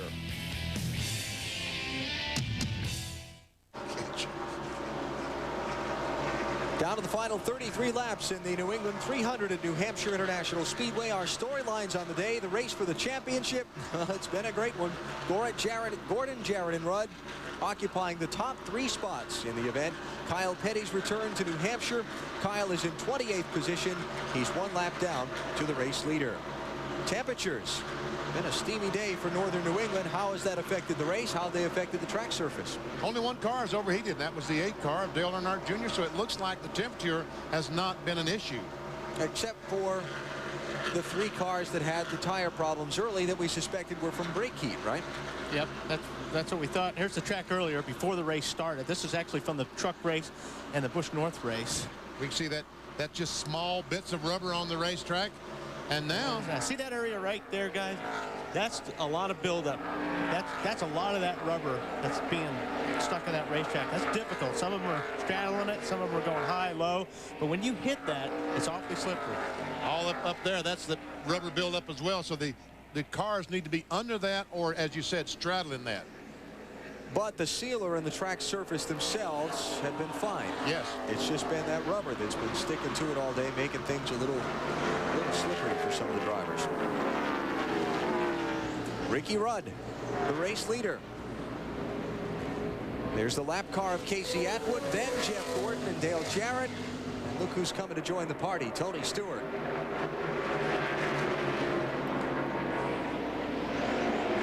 Let's go to Marty. Well, you see Mike McSwain playing with some tape, affectionately known as Fatback. That's what he does when he's nervous. I don't know whether he's more nervous now or he was more nervous last night. Last night was the first ever NASCAR remote control race car challenge championship, if you will, won by none other than Mike Fatback McSwain. He raced against Ricky Rudd, Steve Park, Kurt Busch, and McSwain won the race. That's not the impressive part. The impressive part was that he came from 3 laps down and there's a crash on the racetrack. Elliott Sadler turned around, and you saw Michael McSwain shake his head and say, darn, he did not want to see this caution. Boy, that's a hard impact for Elliott Sadler. And at 19, Casey Atwood got his lap back. So second accident of the day for Elliott. Tell you what, there's a lot of damage to that automobile. Yes, sir. He was involved in a crash back at lap 5 with Joe Nemechek in turn 1. Roof looks okay. Yeah, the roof is okay. Here's where the 19, that's a big boost right there for a 19 car. Let's see if we can take a look at what happened to Elliott Sadler. This is from Ron Hornaday's car. He just got loose. That's all there was to it. Wow. He hit hard too. Oh, and again. He hit the outside wall hard, came across, hit the inside wall hard. 28 laps to go. We'll come right back.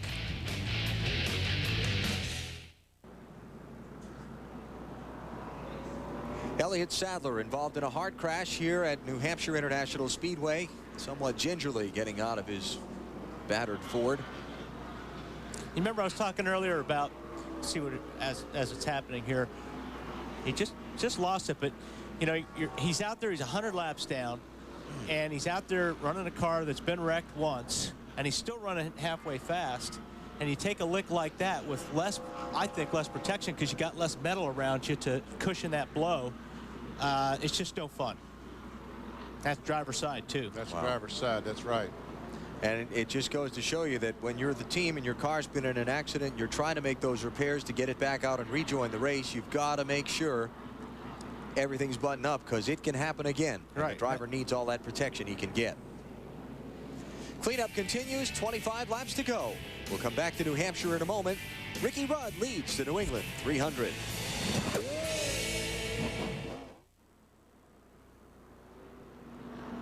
Log on to NASCAR.com to play the Autotrader.com Move of the Race sweepstakes for your chance to win a $25,000 shopping spree on Autotrader.com and other great prizes. Let's get some updates from pit road. Marty? Well, Alan, about 10 minutes ago, this was a full roll of tape. It's about halfway gone because this man, Mike McSwain, is nervous. How nervous are you? Not too bad. I mean, you know, it's better than chewing my nails.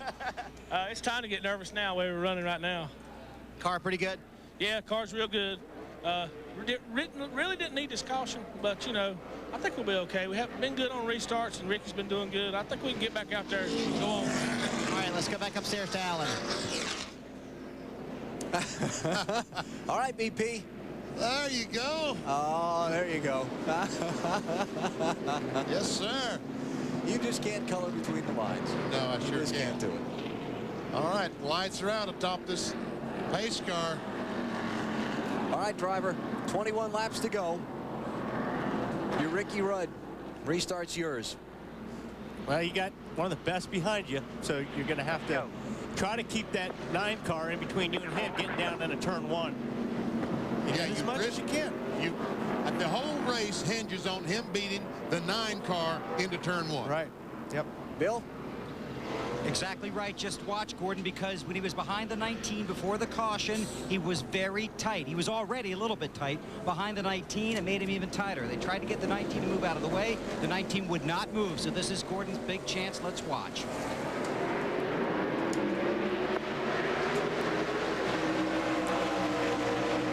And he's going to clear him. Both cars clearing, but Dale Jarrett gets hung behind him. For how long?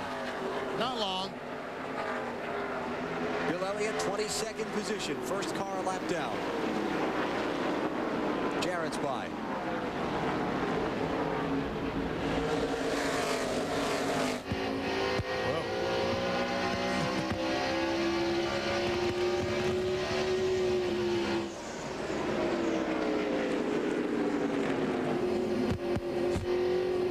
Oh, little bump.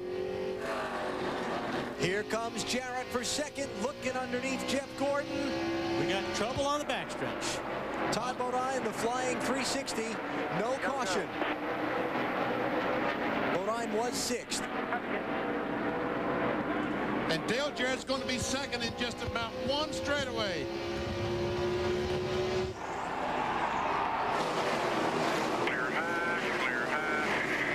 Listen to the roar from that crowd. That was from Ricky Rudd. Good job, man. Go get him. Todd Barrett telling his driver, go get that 28.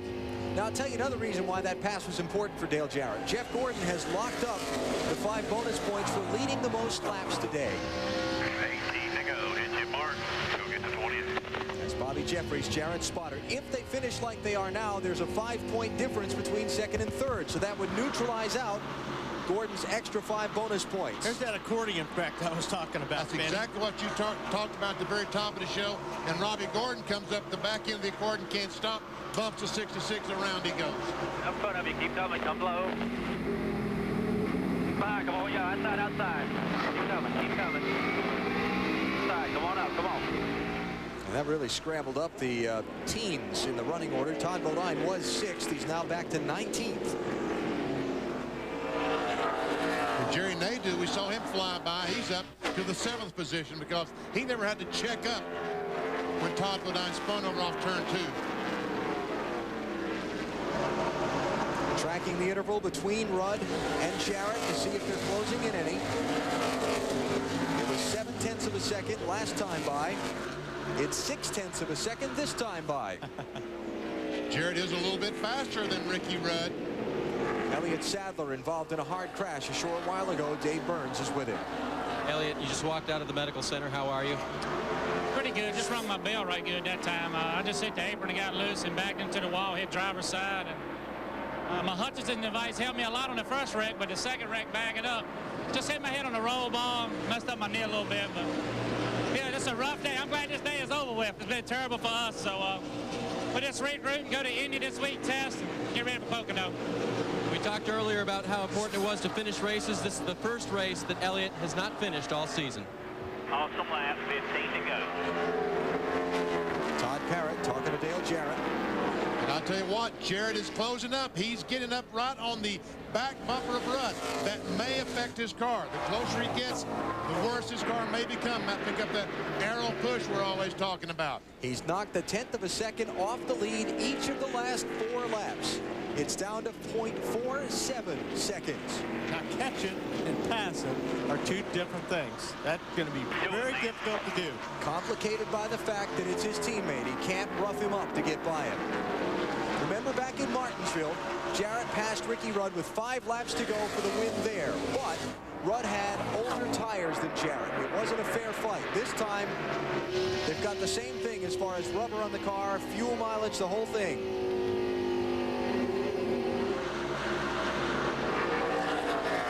and they've just got to be sure they don't rough each other up racing for the win.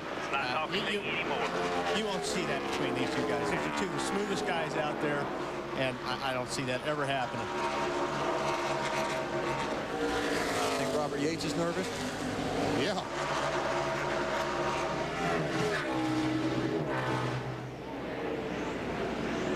He wants both of his drivers, he wants both of his teams to do well. They're doing very well. But when you run second, you always are a little bit disappointed. There's the interval in real time between Rudd, the leader, Jarrett in second, and Gordon in third. Now I just noticed Jarrett's getting in. He's driving his car a little bit harder than Ricky is. That letting Ricky get off the corners a little bit better because Ricky can pick up the throttle faster. So, but when you're in second, you're chasing somebody, you're trying to make that time up, and the first thing you're going to do is try to drive that car in a little bit further. That interval was 0.7 of a second. Shortly after the restart. 29.83, 10 to go, 1-0. And Jeff Gordon not able to mount any kind of a challenge. Gordon led 126 of the first 127 laps of this race. But once he got out of the lead, he's never been able to get back to it. Oh, look out. Oh, they're 3 wide down in front straight away, and Nadeau, he's got the line. 5th, 6th, and 7th. Nadeau to 5th, Spencer to 6th. Oh, here goes Spencer on the inside of Nadeau.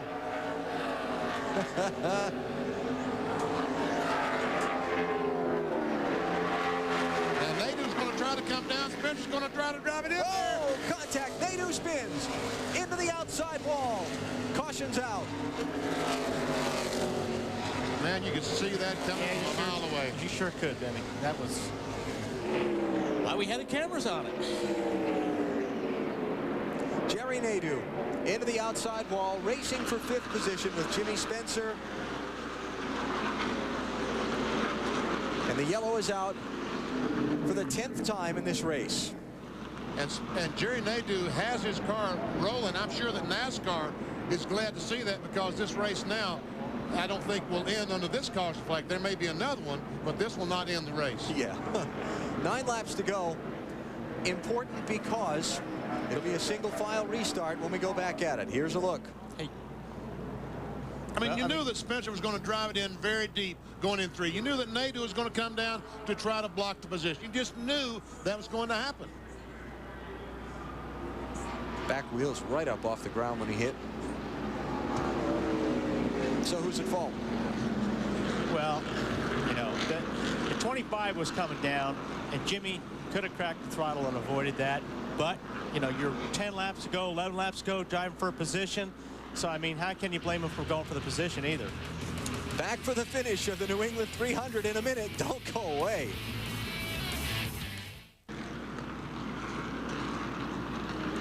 We are under caution in the New England 300 with 8, now 7 laps to go. It's been a wild and woolly race. This is the 10th yellow. This could come down to the last man standing. Because you know, the last 3 straight races here at New Hampshire have finished under caution. One of them for rain, the other 2 in very similar to circumstances than this. A late yellow, a restart, and a pileup.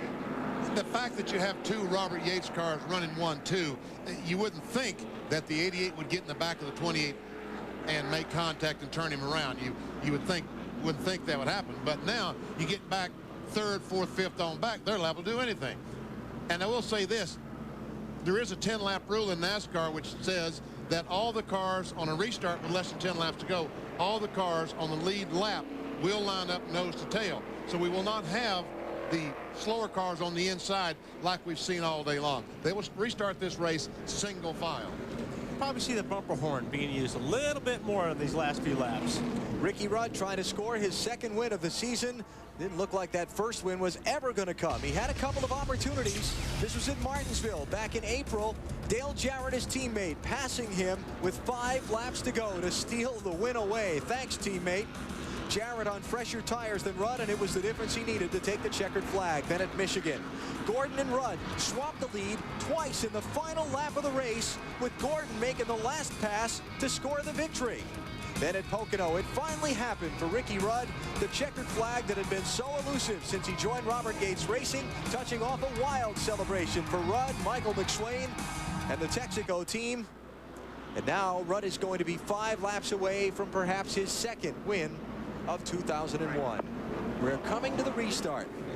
Yeah, I'll tell you what. I don't know which place I'd rather be right now, because, you know, the 88 sitting there saying, I got a shot at winning this thing, but I've got to be careful. And the 28 saying, boy, I hope my teammate's careful back there. But again, the point being, somebody farther back hitting him, hitting somebody else, causing a crash that makes the race finish under yellow. You got Park right behind Spencer. Yeah. Here it comes. The final 5 laps were underway in New Hampshire. Oh, great start by Ricky.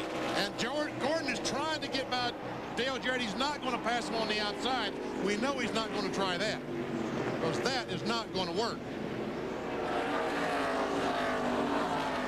Spencer got away from Park on the restart. Harvick is banging on Bobby Labonte's back bumper back in traffic, but right now it is Jarrett trying to close in what he lost to Ricky Rudd on the restart. Look at him eat him up. Wow, 28 really didn't get in that corner very well. Here comes Jarrett. 4 laps to go. The teammates banging together. And here comes Jeff Gordon. He's on the inside of Rudd. Rudd tries to close the door. All clear, no pressure, no pressure, no pressure, no pressure.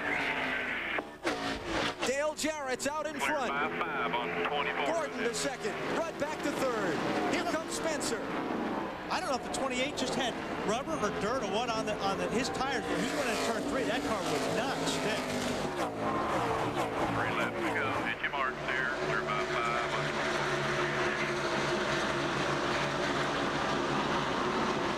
5. Dale Jarrett in position to try and score a win. Jarrett was one of the hottest drivers in the Winston Cup Tour earlier in the season. He got 3 victories before the month of April was out. Then he had the crash in Charlotte in qualifying that left him with the rib cage injury. And really, the month of June, not much to speak of for Dale Jarrett. But now the momentum is back in his corner, pulling into the tie for the point lead with Jeff Gordon a week ago at Chicagoland. He's 2 laps from the checkered flag. And Ricky Rudd is crushed. He is just absolutely crushed. Marty.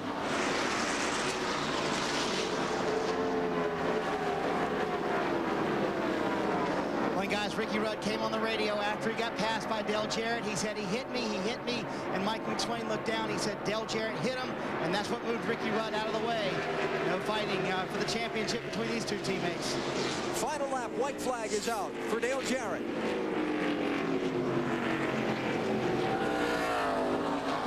It's going to make for an interesting Monday morning meeting at Robert Yates Racing.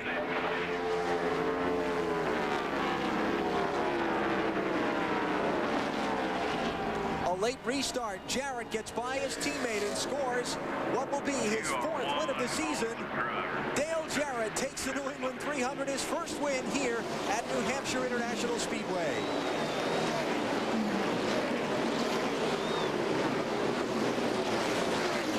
Gordon second, Rudd third, Spencer fourth, Stewart fifth. It just didn't go for Ricky Rudd after the restart, and Jarrett took advantage.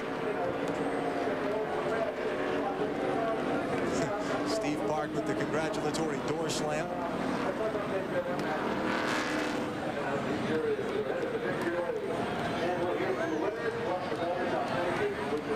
Matt Yoakum. Well, your man held the drama out to the very end. Finally, you guys pick up your first New Hampshire victory. Todd, yeah, congratulations. An awesome day. You know, we had a great race car all day long. Just kept adjusting on it. And hopefully, you know, he knew more than we did. He was saving a little bit there for the end. Ricky had a great race car all day. So the 24. Thanks, man. Appreciate it. Just, it's a good day. You know, we needed this. And, you know, to get a good win for Robert Yates Racing. And, you know, we'll go back to Charlotte now to go to my blooming favorite steakhouse at Outback and have us a big party. And I'd like to dedicate this win to Rosemary Stevens, a good friend of ours. Had a little trouble early this week, and just thinking about you, Joe. A special win for this team, Alan. Dale Jarrett saluting the fans. Let's go back and take a look at what happened when Jarrett passed Ricky Rudd a minute ago. You heard the report from Marty and Rudd's crew chief. Right there's the touch that he's talking about. Just barely off forward. But again, it was, if there was a touch, it was just so very, very slight. I don't think he touched him. Take another look at it. He's awfully close. I don't think he got touched. I think he just got the air underneath the rear of that car and got him loose. At that point, that big front air dam pushing that big bubble of air could have been what Ricky Rudd felt. We'll get post-race reaction when we come back.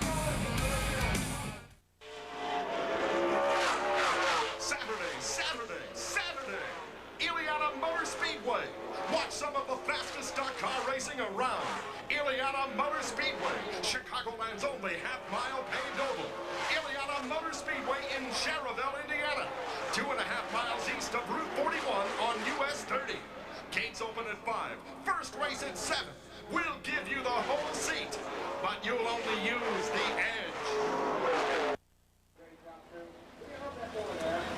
Back here at the New Hampshire International Speedway, the New England 300 has been concluded, and the car sitting in victory lane, the UPS Ford of Dale Jarrett. His first win here at New Hampshire. His best finish previously was second. So Dale Jarrett now sitting in the car, has not even unbelted yet. Still getting, now he has the belts coming off. He's got some cold towels, some drinks, takes off his head and neck restraint device, and he will climb out here in victory lane and celebrate his win in the New England 300. Big win for Dale Jarrett. Came into this race tied for the lead in the Winston Cup point standings. Dale Jarrett, the winner of the New England 300.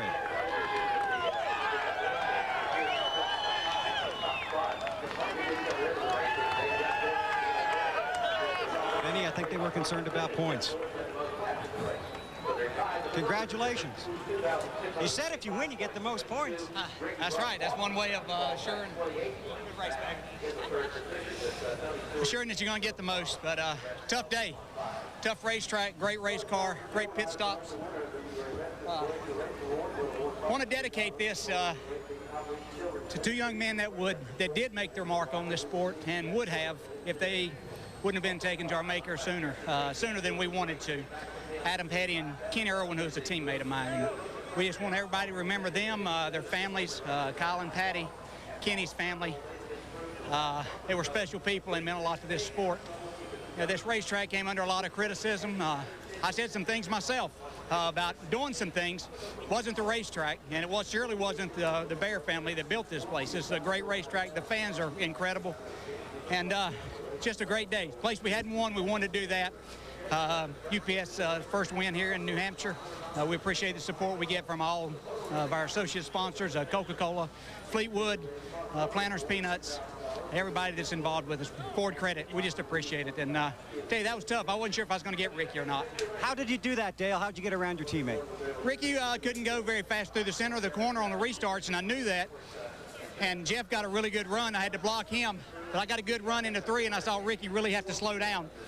And I was able to get back into gas and really get up off the corner, and Ricky's car just wouldn't get up off the corner, and I beat him up off the corner. And once I got the inside position, that was it. Great day for us, great day. Say hi to everybody back home, and I don't think Kelly and Natalie and Carson are watching in London, but we did it. And Zach's okay, he's here with me. Was there any contact out there, Dale? It's hard to tell from our view. You know, we did have contact, but it's after Ricky came off the wall. He just about hit the wall and brought it down, and that's when we touched in. I think he'll tell you that there wasn't any contact that initiated the pass or anything. I think that was all plain. Now, before this, were you thinking about points before this race or not? Well, you're always thinking about points, but as I said, best way to take care of the points is to finish first. Okay, and he did that. Dale Jarrett wins here at New Hampshire. Let's hear from his teammate, Ricky Rudd.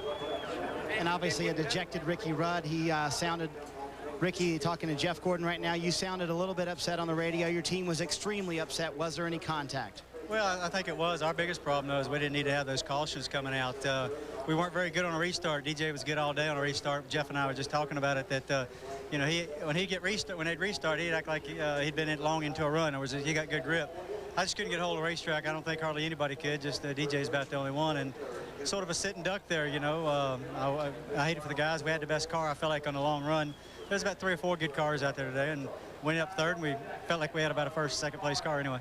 So did your teammate hit you Well, I don't know. I felt the nudge, but you know, I was already smoking the tires already. I was already sideways up there loosening the marbles, and you know, he got into me. I don't think it was. That's not why he got by me. I'll put it that way. I was just sideways before that. So no hard feelings? No, not at all. All right, Ricky Rudd comes home third today, guys. Let's go to Matt Yoakum.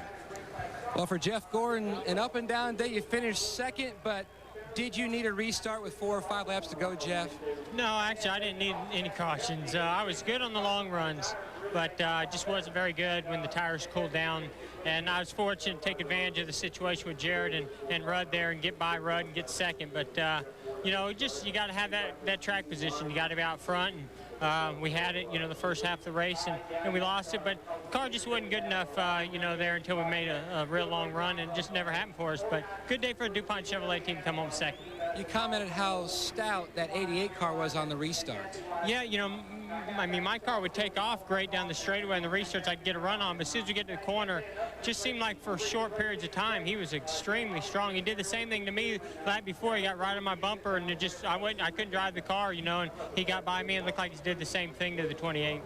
Jeff Gordon entered New Hampshire tied in points, leaving with his 8th top 2 finish of the season. Dale Jarrett led the final 3 laps of the New England 300, getting by his teammate Ricky Rudd to score the win and the point lead.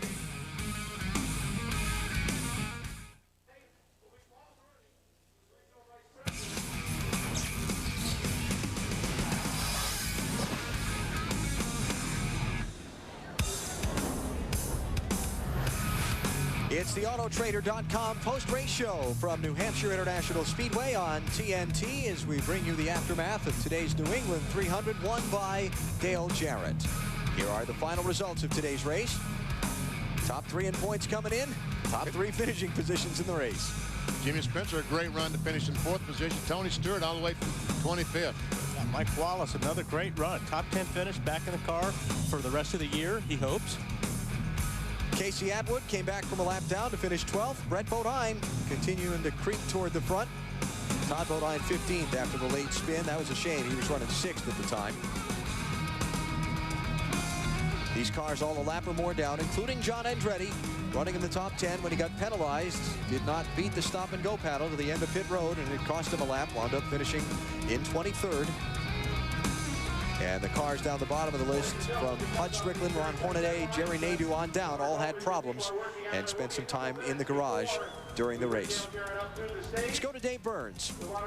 Alan, we had some problems down here in the garage area just following the race. You can see Jeremy Mayfield's hauler behind me and the rack on top where they put the cars and then eventually push them into the transporter. Unfortunately, one of his crew members, while they were pushing the car on top, had a fall. And they have currently gotten him rushed to a medical center somewhere away from the track here. One of the first guys to run over and get the medical crew was Ryan Pemberton, crew chief of Robert Presley, who was right next door. Came sprinting through. We all knew something was going on, and when we came by, the medical technicians were already working on him. So don't have any more than that right now. Just a member of Jeremy Mayfield's crew. We can hope for the best, but took a big fall. All right, Dave, thanks. We'll bring you more on that as it becomes available to us. We'll come back to New Hampshire with more post-race coverage in a minute.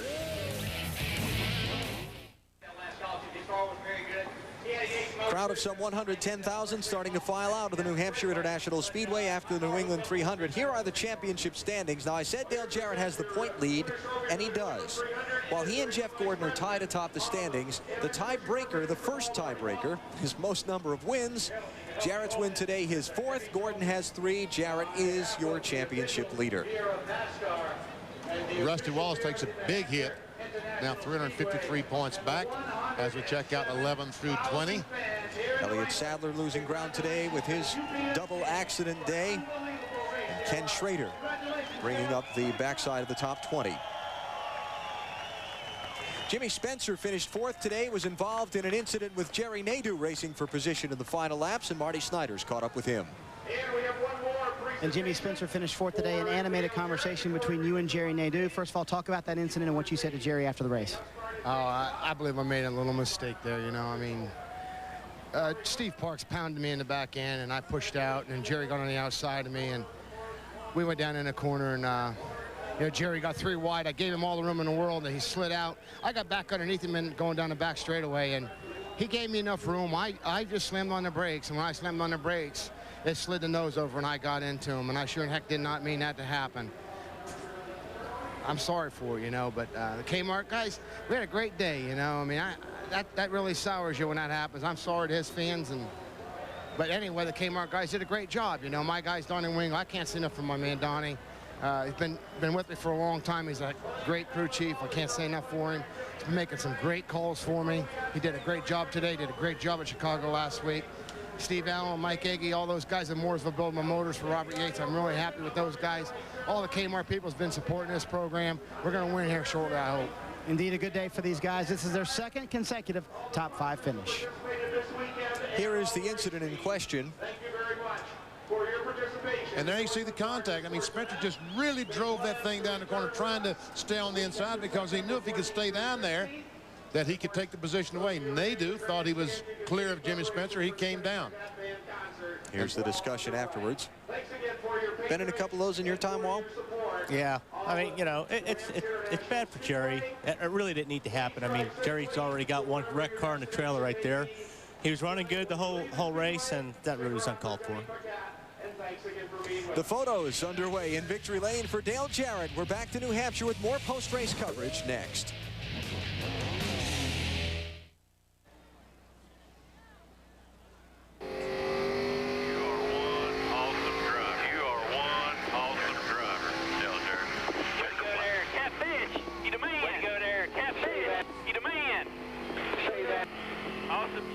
Welcome back to the Autotrader.com post-race show on TNT from New Hampshire International Speedway. The scene in Victory Lane, they call it the Hat Dance.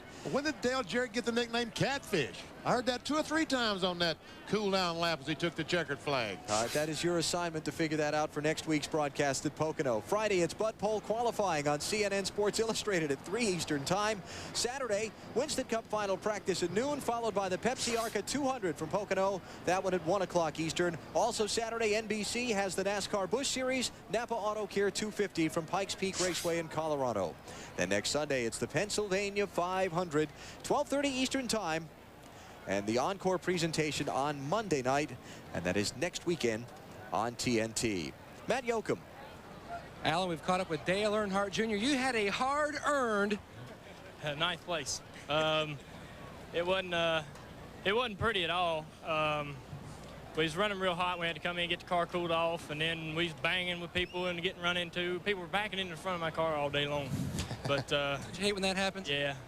So we had to keep pulling the fenders out on it, and finally I spun Bobby out accidentally. That was my fault. I like him. And I think he likes you too. He's a cool guy. He probably thinks I'm all right. But we're getting ready to go home and probably drink some beers, Budweiser's, and chill out with some friends and relax and get ready for next week. Are you going to have a little fiesta at Club E since you had your first top 10 finish here at New Hampshire? Yeah, I know. It's a long time coming, ain't it? That's a big celebration. Yeah, I've been going here for almost a year and a half, 2 years now. And finally got me a top 10, so I'm pretty excited. That's Dale Earnhardt Jr. scoring his first career top 10 finish here at New Hampshire, Alan. I'm coming here for all of a year and a half, 2 years, and I finally got a top 10 finish. We're back in a minute.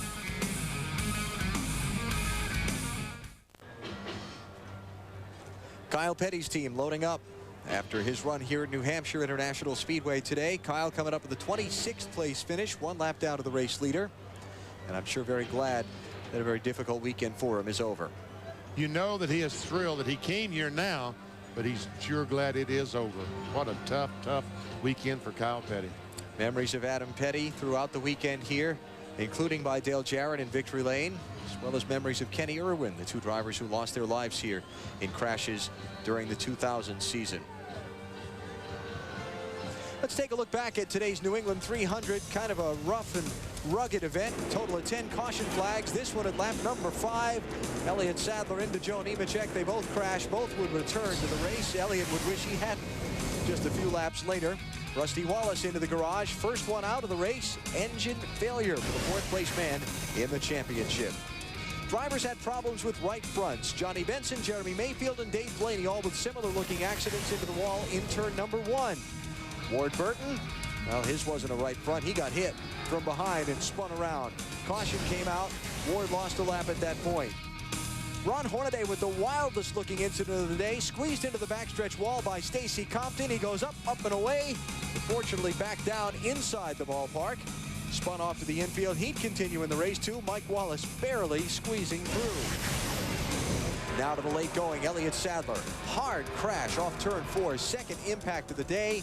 Elliott got his bell rung. Later told us he was okay, but very sore.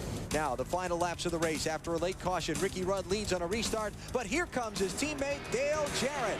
3 laps to go. Jarrett takes the lead, holds on from there to score the win. Jeff Gordon would follow Jarrett through to second, and DJ gets victory number 4 of the 2001 campaign, breaking the tie with Jeff Gordon atop the standings by having 4 victories to Gordon's 3. You see 8 leaders, 10 lead changes. The big number, 10 cautions for 51 laps. And let's hear from today's 5th place finisher. He's with Marty. Well, the way it looked like Tony Stewart was coming up to the field, it looked like you were going to rocket right to the front, but you had about a 5th place car, and that's kind of just where it stayed. Did the car just peter out at the end? We just, every yellow that came out, we got tight for about 10 laps. So, you know, every caution that came out there late, it just made our car tighter and tighter in the center. So, you know, just, you know, the Home Depot guys did a great job today, and the Pontiac drove good. And, you know, the motor department's really been working hard trying to gain us back some horsepower we lost earlier in the year, and did a great job today. So, just a long day. I got a really tore up race car there at the end. But after the last 2 weeks, he said, hey, you know what, guys, I'm just glad I finished. And Bobby Labonte finished 7th today, which was a great finish for him considering the year that you've had so far. Tell us about spinning and then coming back to get that 7th. Well, I mean, it really didn't flat spot the tires here. You know, I don't know if you can flat spot the tires here that bad, but just did a little 360 over there after we got hit, and yeah, came back. They had a little bump up on the inside. I happened to be on the outside, passed a lot on back, so kind of got back where we started. But you know, all in all, we just lost some track position on it and didn't really make it up until somebody else had a problem. But still a good day for the Interstate Batteries Pontiac. You know, we had a good fast race car, just couldn't get much track position. And the last run was the worst run, but other than that, it was pretty good all day. Did you ever try 2 tires all day? No, Dave, sure didn't. I mean, it was we just needed 4. The times that we pitted, I mean, it seemed like we needed 4 at that point in time, and it was working out pretty good for us. Thanks a lot, Bobby. He finished the 7th, as we mentioned, and he's finished so great in the last 12 races. He's all the way up to 9th in points, I believe, Alan. Dale Jarrett still celebrating his win in the New England 300. We'll come back to New Hampshire in just a moment.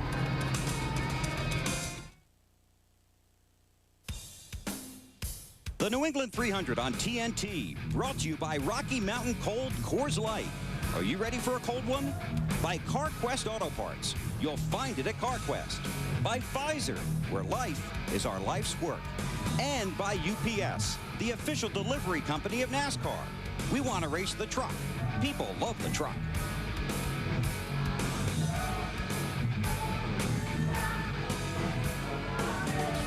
Back at New Hampshire International Speedway in the aftermath of today's New England 300, won by Dale Jarrett.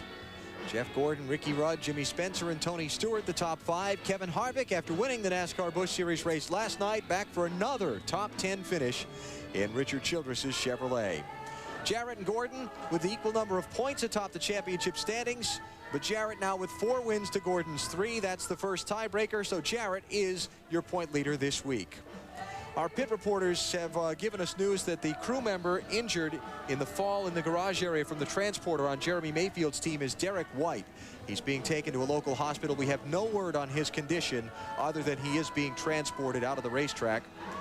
And any information that we're able to get before we leave the air we'll pass along to you, and obviously in other sources as well throughout the night. But it is Derek White who is the injured crew member on the Jeremy Mayfield team. Next weekend, it's Bud Pole qualifying at Pocono on CNN Sports Illustrated. Friday at 3 Eastern Time. Saturday, we've got final practice and the Pepsi Arca 200 from Pocono, plus the NASCAR Busch Series race from Pikes Peak on TNT, and then the Busch Series race on NBC. Sunday, the Pennsylvania 500 at 12:30 Eastern Time. Here, it's NASCAR and the race for the championship on TNT. What a wild day it's been here at Pocono. Ron Hornaday up on the fence. Elliott Sadler's hard crash. Dale Jarrett's late pass on Ricky Rudd to score the win. We'll talk to you next weekend from Pocono. For Benny Parsons and Wally Dallenbach, I'm Alan Bestwick. Good night from New Hampshire.